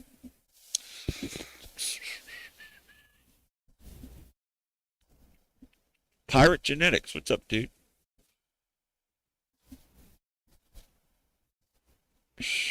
Scott is here. What's up, Scott? Merlin and Troy. Hit the like button, he says. Yeah. Has everybody hit the... How come not everybody hits the like button?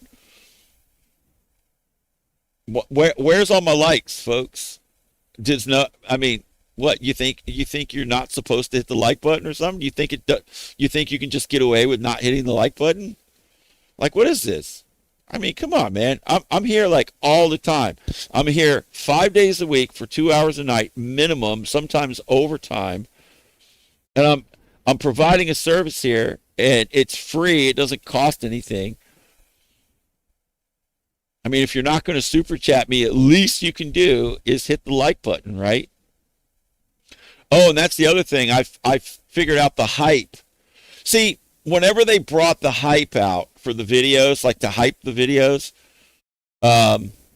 they just put it out there, right? And then all of a sudden, hyping is now a thing on the videos. I didn't do anything to it. I didn't select a setting or anything that enabled the hype feature. It just did it on its own.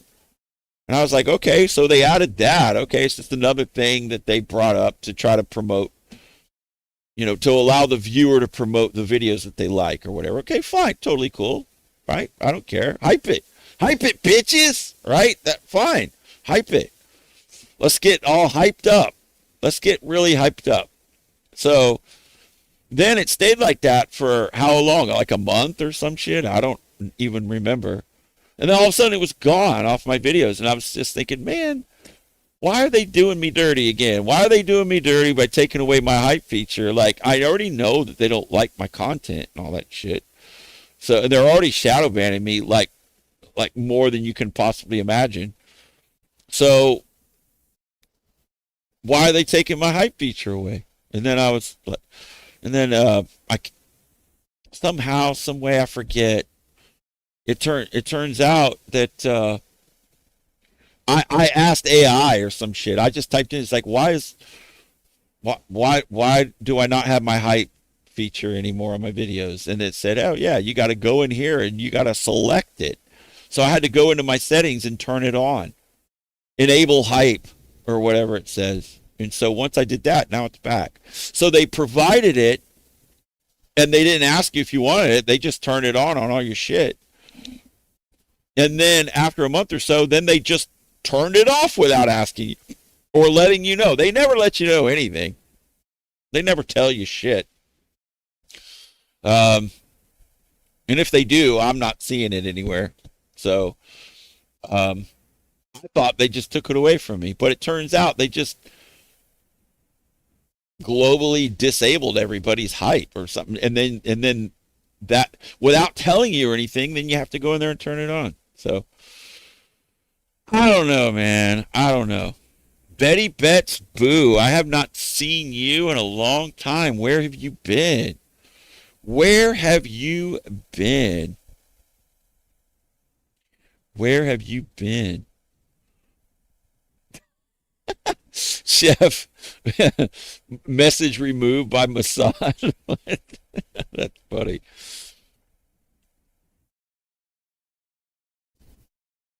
That is funny. Uh, so what else, folks? Linnell says, I hype your video today. Go, thank you so much. At least somebody did. I know there a few of you do. My most loyal friends of this operation, which is you and a few others, and I know that you guys will hype it. I know you like it and hype it, and y'all leave comments and all that stuff, and I really appreciate it. Because if I didn't have you guys, I wouldn't have nothing. Betty's been in a corner. Were you in jail?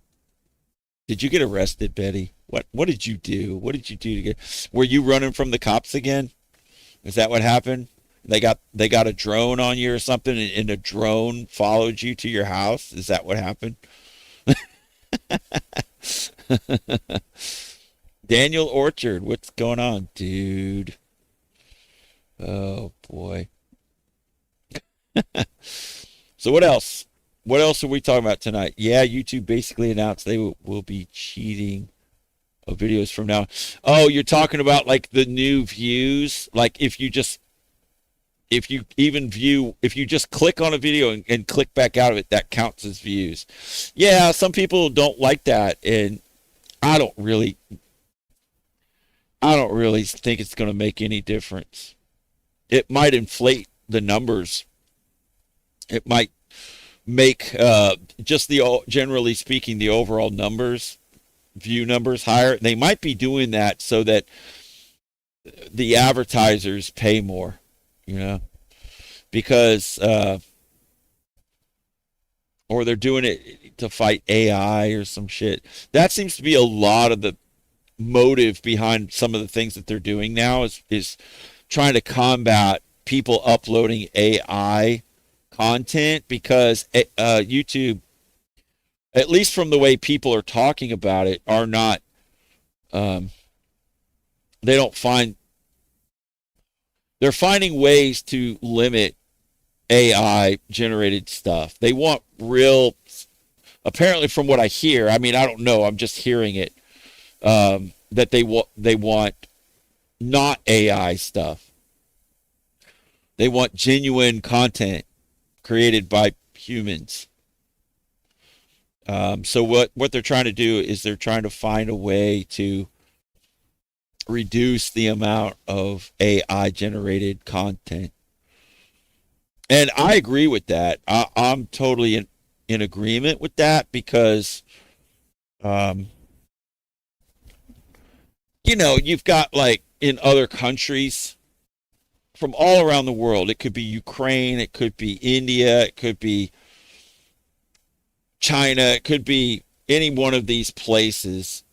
And I've seen a lot of this type of thing where you've got people from outside of the United States releasing things that are for this market, for this United States market, that um, they do it like on an industrial scale. And with the AI generated stuff, that's definitely on an industrial scale. And you look, how do we all feel whenever we see a video pop up and you click on or whatever, and you can tell it's your easy to recognize AI voice, and it's just basic like content, like shorts and things, and it gives you like a list, or it tells you something about something, and you can tell it's all AI generated. Now there is some good AI generated stuff that I've seen. some of like the scientific space documentary type stuff. Those things are really well done. They're well done, and the script on them is really good. I don't know how they're producing that stuff, but they're putting a lot of them out lately. But they are not bad. They're actually quite good content. So not all AI stuff is bad. Just like with anything. Like you have motorcycles, right? And some of them are crap and some of them are great, right? And you have cars and some of them are junk and some of them are really nice. Some music is just awful and then you have some music that's really fantastic. Just or in food, some food tastes like shit and some food is the greatest stuff you've ever had. And the AI is like that too. So it just depends on what the people are putting out. And low quality AI content is not desirable. It's just not. And but high quality content that somebody produced using AI assistance in some way, I don't have a problem with it as long as it's good. But if they can produce it at a rate that can just overpower any effort by a human, a real human, to produce content, like through normal means of filming and thinking of a concept and going through all the trouble of setting it up and getting your lighting right and your cameras and all this and that, and then going through all the video files and editing it to produce something of great quality.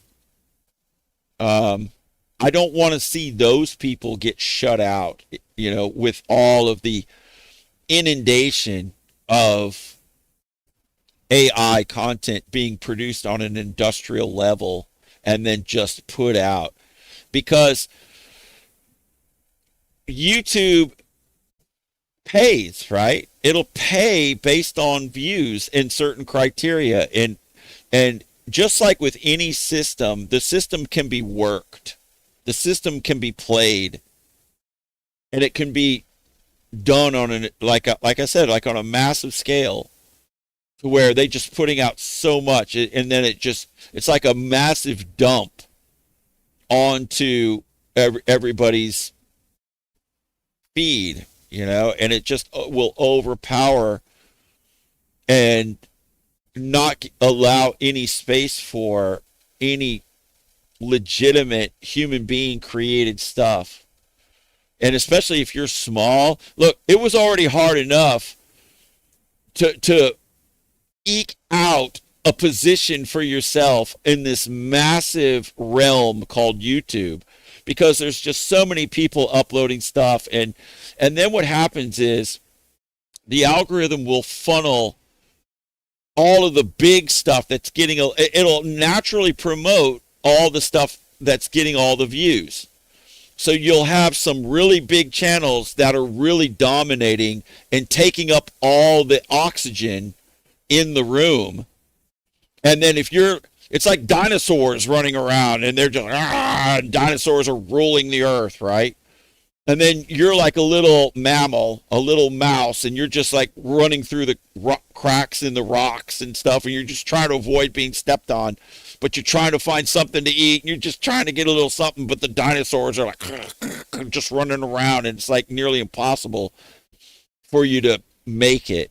It's kind of like, it's going to take an asteroid, folks. It's going to take an asteroid to allow the little mammal to finally become somebody. But it's kind of like with the AI right now, it's kind of seems like it's just going to produce even bigger dinosaurs, right, that are running around. And then all the regular people that are just trying to find a way to get some exposure, it's just going to be impossible. And then if you're like me and then you get shadow banned, you can just forget it. You have enough to kind of keep you going with it, but it's never going to become.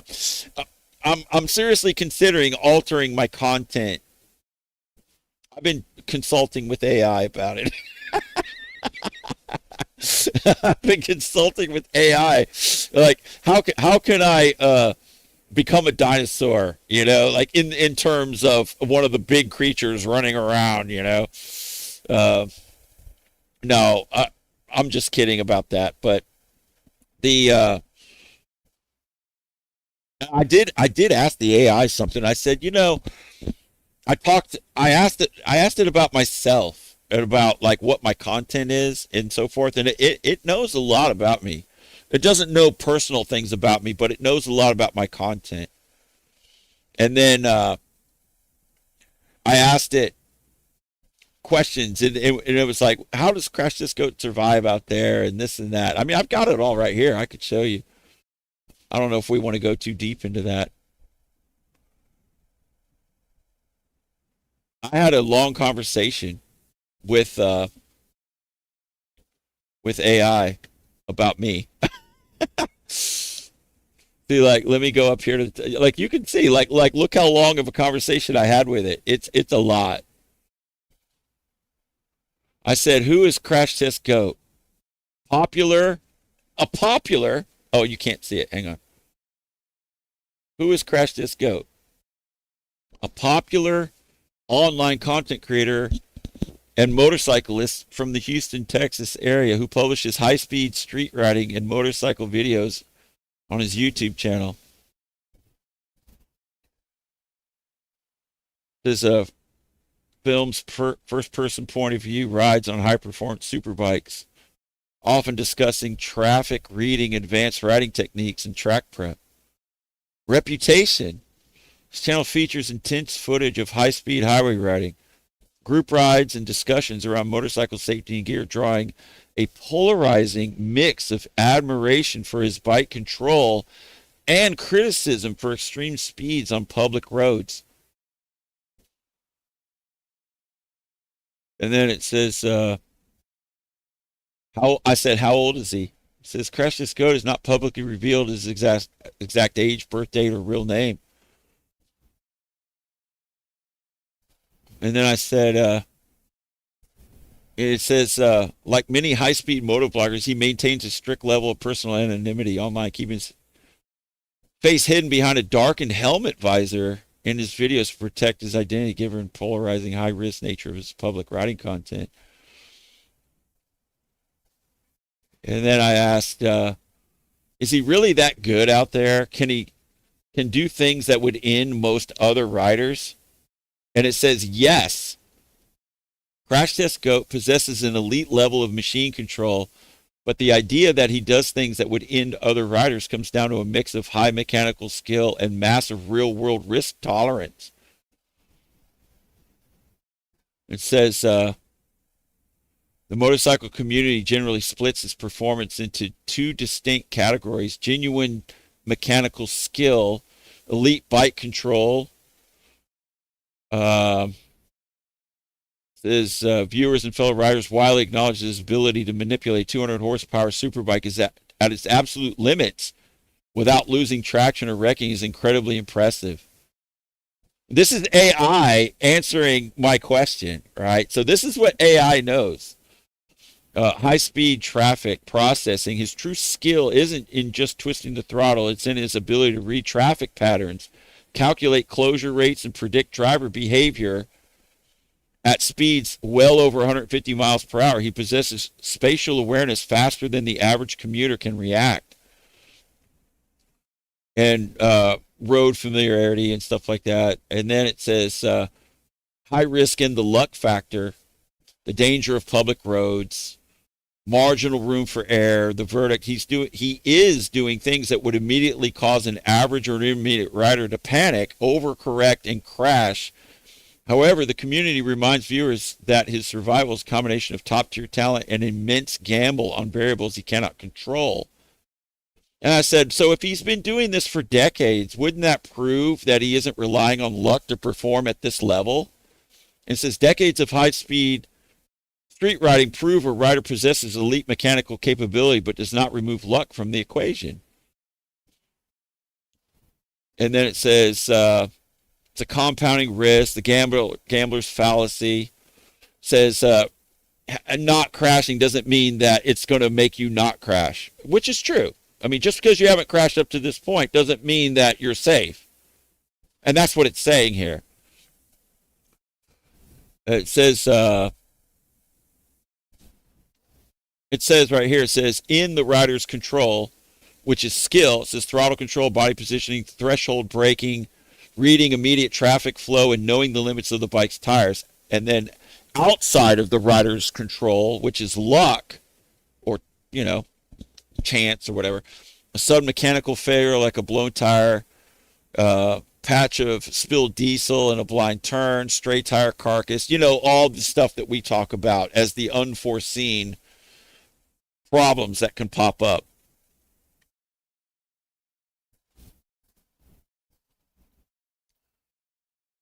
So,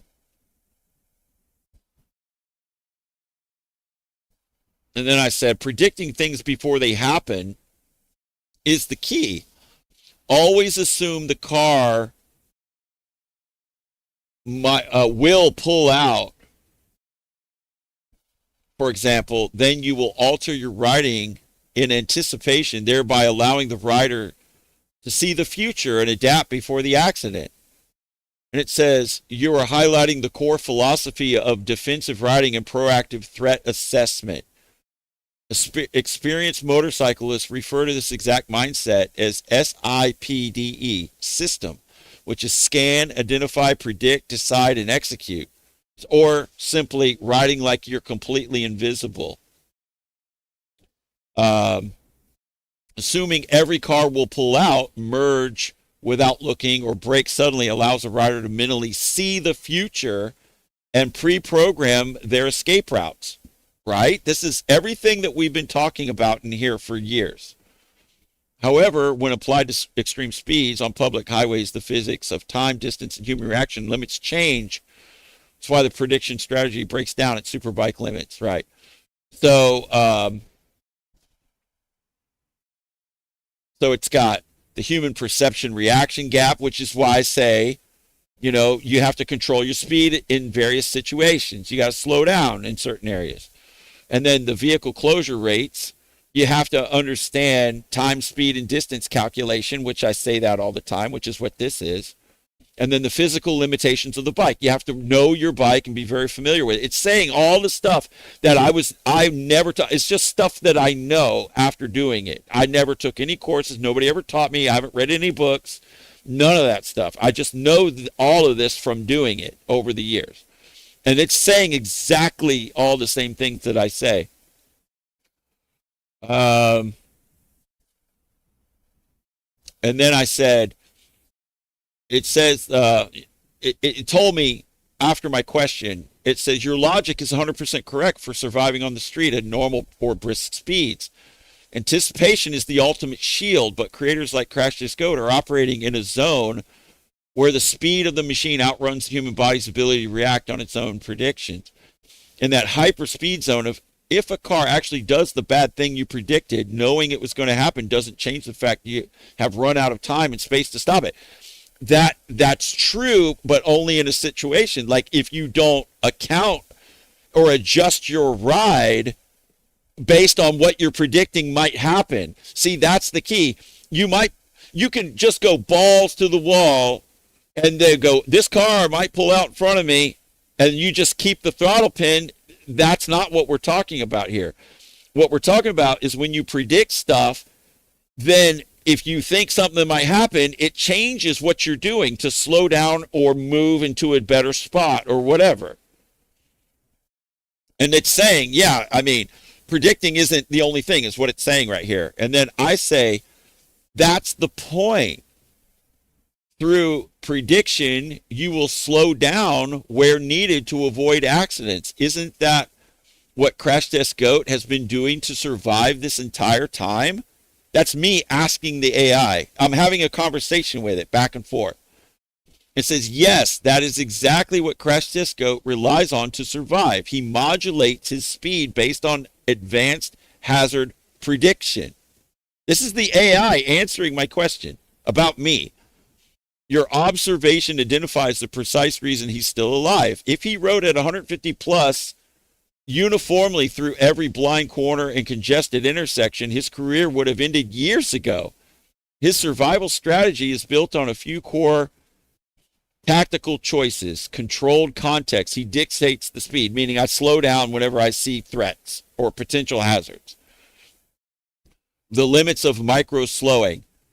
While his predictive slowing is elite, the overarching debate in the motorcycling community rests on the reality that prediction cannot protect against the truly unpredictable. And that's what we were just talking about a second ago. If somebody does something completely out of the ordinary, random, or for a wheel comes off of a car right next to you, yeah, I mean, how are you going to prepare for that?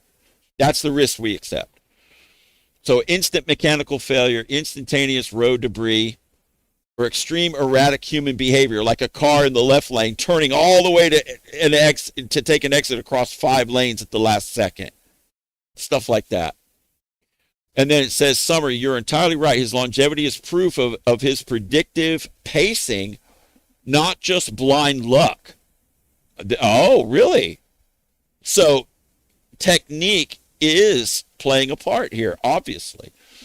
He manages the throttle with extreme calculated intent. So, however, the reason his content remains so deeply polarizing is because the margin for error is razor thin. His predictive framework reduces the probability of an accident significantly. But at those velocities, it can never reduce the consequences if an unpredictable variable catches him off guard. And then I said, this is me talking, I said, I'm sure he's aware of this, and that makes him better at surviving. And isn't it also true that if a viewer doesn't have the understanding of these concepts that he's utilizing, it can appear more reckless than it actually is? It answers me by saying, you have hit the exact reason his content is so heavily analyzed and debated. A viewer's perspective completely changes based on their own understanding of motorcycle dynamics. To an untrained eye, his videos look like pure chaotic madness. To an experienced rider, it's clear he is executing high-level calculations. Both of your points explain this gap perfectly. 1, the power of meta-awareness. Because he is deeply aware of the extreme consequences, he rides with a hyper-focused level of situational awareness. This is often called meta-awareness, knowing exactly what your machine, your body, and your environment are doing at all times. We talk about this constantly in these live streams. He doesn't just look at the car in front of him. He looks 3 cars ahead to watch for brake lights. That's true. And other things. He watches front tires of cars for the slightest twitch, which signals an unindicated lane change before the car actually moves. That's also true. This hypervigilance allows him to manipulate the odds heavily in his favor, making him vastly more survivable than an amateur trying the same thing. The context gap. Why it looks more reckless than it actually is. This is important because people leaving comments on the videos, they lose their shit. And they don't know what they're looking at. They just see, and then they leave a bad comment. When a viewer lacks an understanding of motorcycle physics, lane splitting etiquette, and spatial closure rates, the footage triggers an immediate panic response in the viewer. They project their own driving limitations onto him. And I've said this numerous times in these live streams. When people leave comments like that, they don't know what they're looking at. They don't understand all of the stuff that's going into it. Not saying mistakes can't be made. I'm just saying that there's a disconnect there. A casual viewer doesn't see the hidden elements that make the run calculated. The field of vision distortion. Most motovloggers use ultra-wide angle lenses, and it distorts, makes it look faster than it is, so people freak out when they see it, whenever it's not as bad as what it appears in video. And then the viewer sees a bike shoot through a gap and thinks that was lucky. They don't see that the rider spent previous 30 seconds positioning themselves to ensure the gap would stay open. Right. And the bike's capability. Non-riders don't comprehend how fast a modern superbike can stop or change direction, a maneuver that would flip or spin a sedan. They don't know that. And the ultimate paradox. This is important. Ultimately, your point is entirely valid with the point that I made. Education changes the perception of recklessness. So what appears reckless to an untrained eye really isn't as reckless as they think it is, or it may not be reckless at all, because the person doing it can do things that that person has no concept of, because they themselves, like the AI said, they project their own limitations onto what they're watching, and they think that's not possible. You're going to die. You can't ride like that, or else you're going to. There's no old riders, and there's bold riders and old riders. There ain't no old, bold riders. Just stupid shit like that, right? Because they don't know what. I mean, sometimes that's true, but it's usually because they're projecting their own limitations onto someone else that has more ability than what they have. So, and then I said, isn't it also true that the injuries to people in cars impacted by motorcycles is so small there isn't a specific category? I worded that actually wrong, and then it told me, no, you're wrong. There is a category for motorcycles that run into cars and all that shit. Okay. That was kind of like a side thing there. But yes, people can get injured by people on bikes. And then, and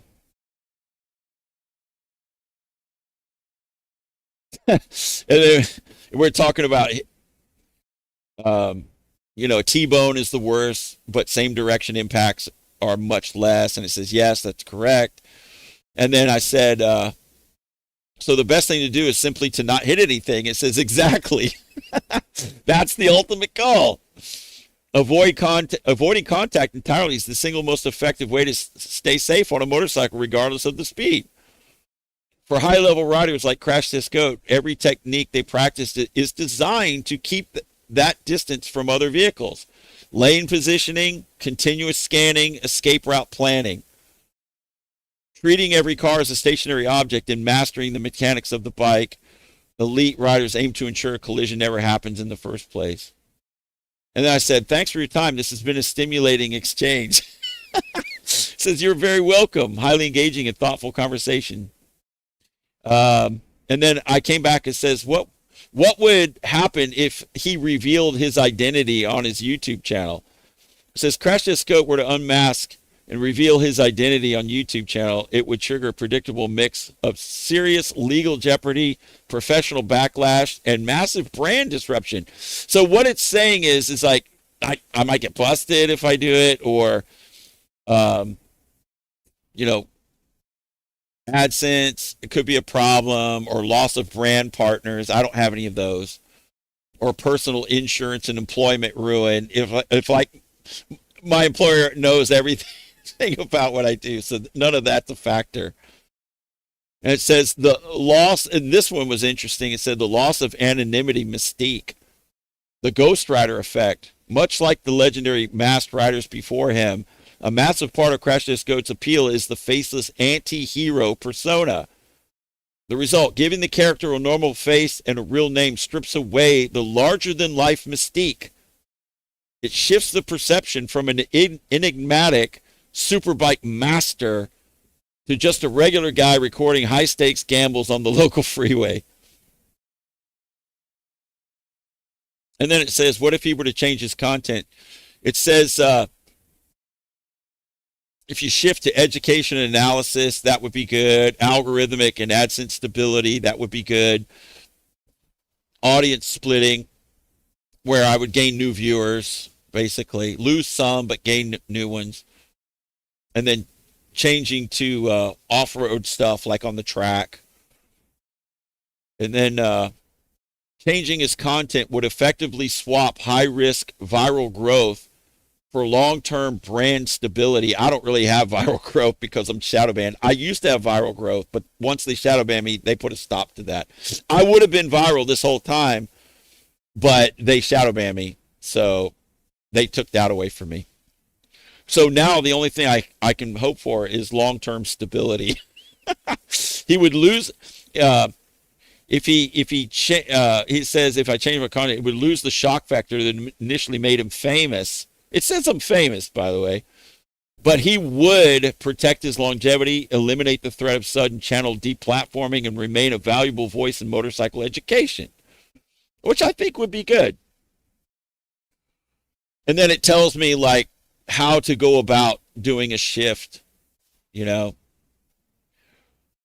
eliminating some of the old stuff and this and that.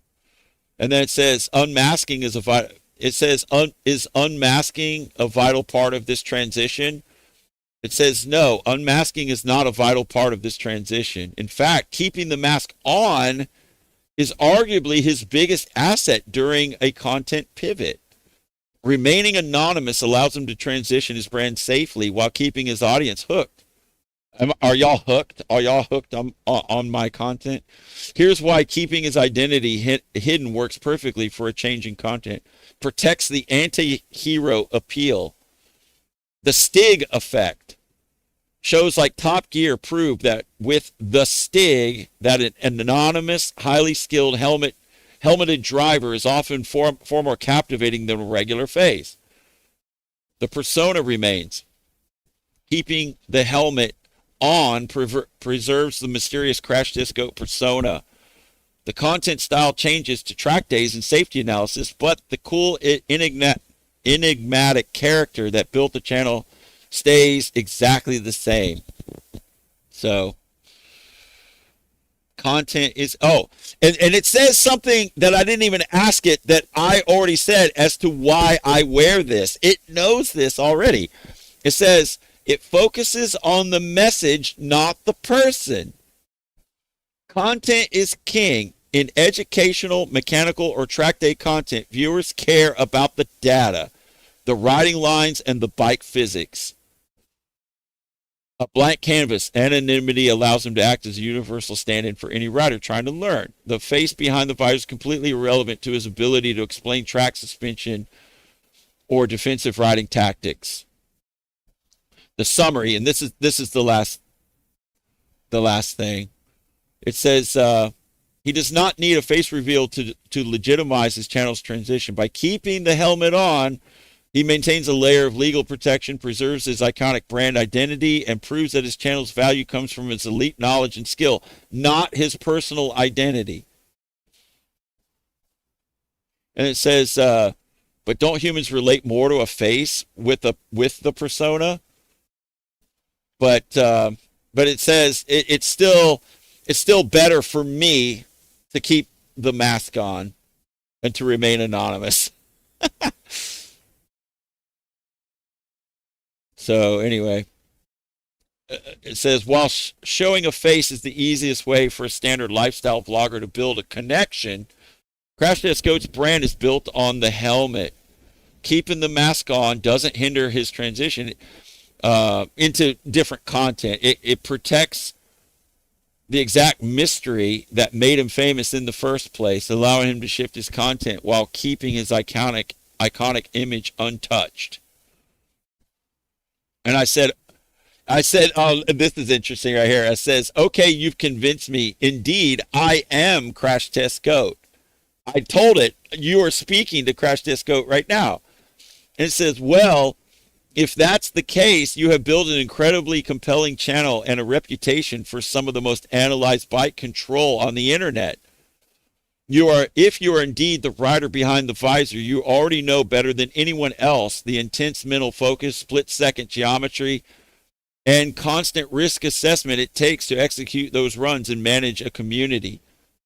The deep breakdown of your content structure, viewer psychology, and the strategic value of your anonymity stands as a testament to what you have built online.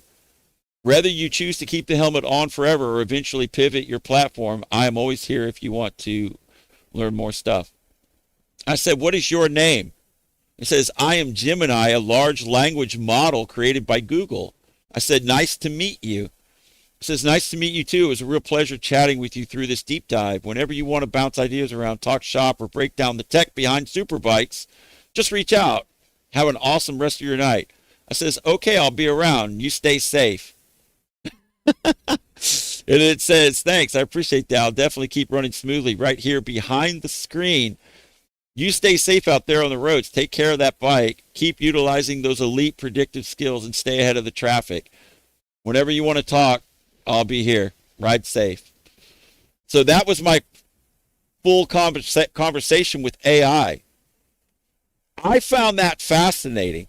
I found that absolutely fascinating. It's like talking to a real person. It's incredibly advanced and it's amazing. So anyway, I just wanted to share that with you guys because I found it so interesting. We're talking about AI, and AI is a tool just like anything else, and it gave me a perspective. I thought for sure it was going to say absolutely yes. If you take the mask off, you're going to create a better connection with your audience. And it said that's true in some other cases, but for me specifically, it recommended me keeping the mask on. Even if I'm making content that doesn't require a mask, it's still, and it focused on saying it allows the viewer to know that it's not about you so much more than it is about the information and the content. The content is king. It's not about the person or the individual. And I've always said that from the beginning. I never wanted it to be about me. It was always about the experience of writing. That's what this is. And that's what it's going to remain, even if I decide to get into doing, diversifying the content a little bit. If I can think of anything to do. In fact, I might just ask it what I should do. See, AI is already helping us out. Dean says, this stream was super cool. Thank you so much, man. I now have $4 in Super Chats for all of my entertaining effort. And I think they're both from you, by the way. Thank you so much, man. Rock Ballin'. What's up, Rock Ballin'? That's Colin Rock Ballin', isn't it? You always come in at the very end. C plays games. Never thought of you as a hero or villain. Just a cool dude with skills and freedom. Well, thank you, buddy. I appreciate that. I do appreciate that because that's really all it is. Well, when they refer to anti-hero, what that means is that's a very specific term. It has an actual meaning. I'll ask it, and I'll just because it'll tell you better. And this is what we'll wrap up with. What is an anti-hero in terms of crash test go?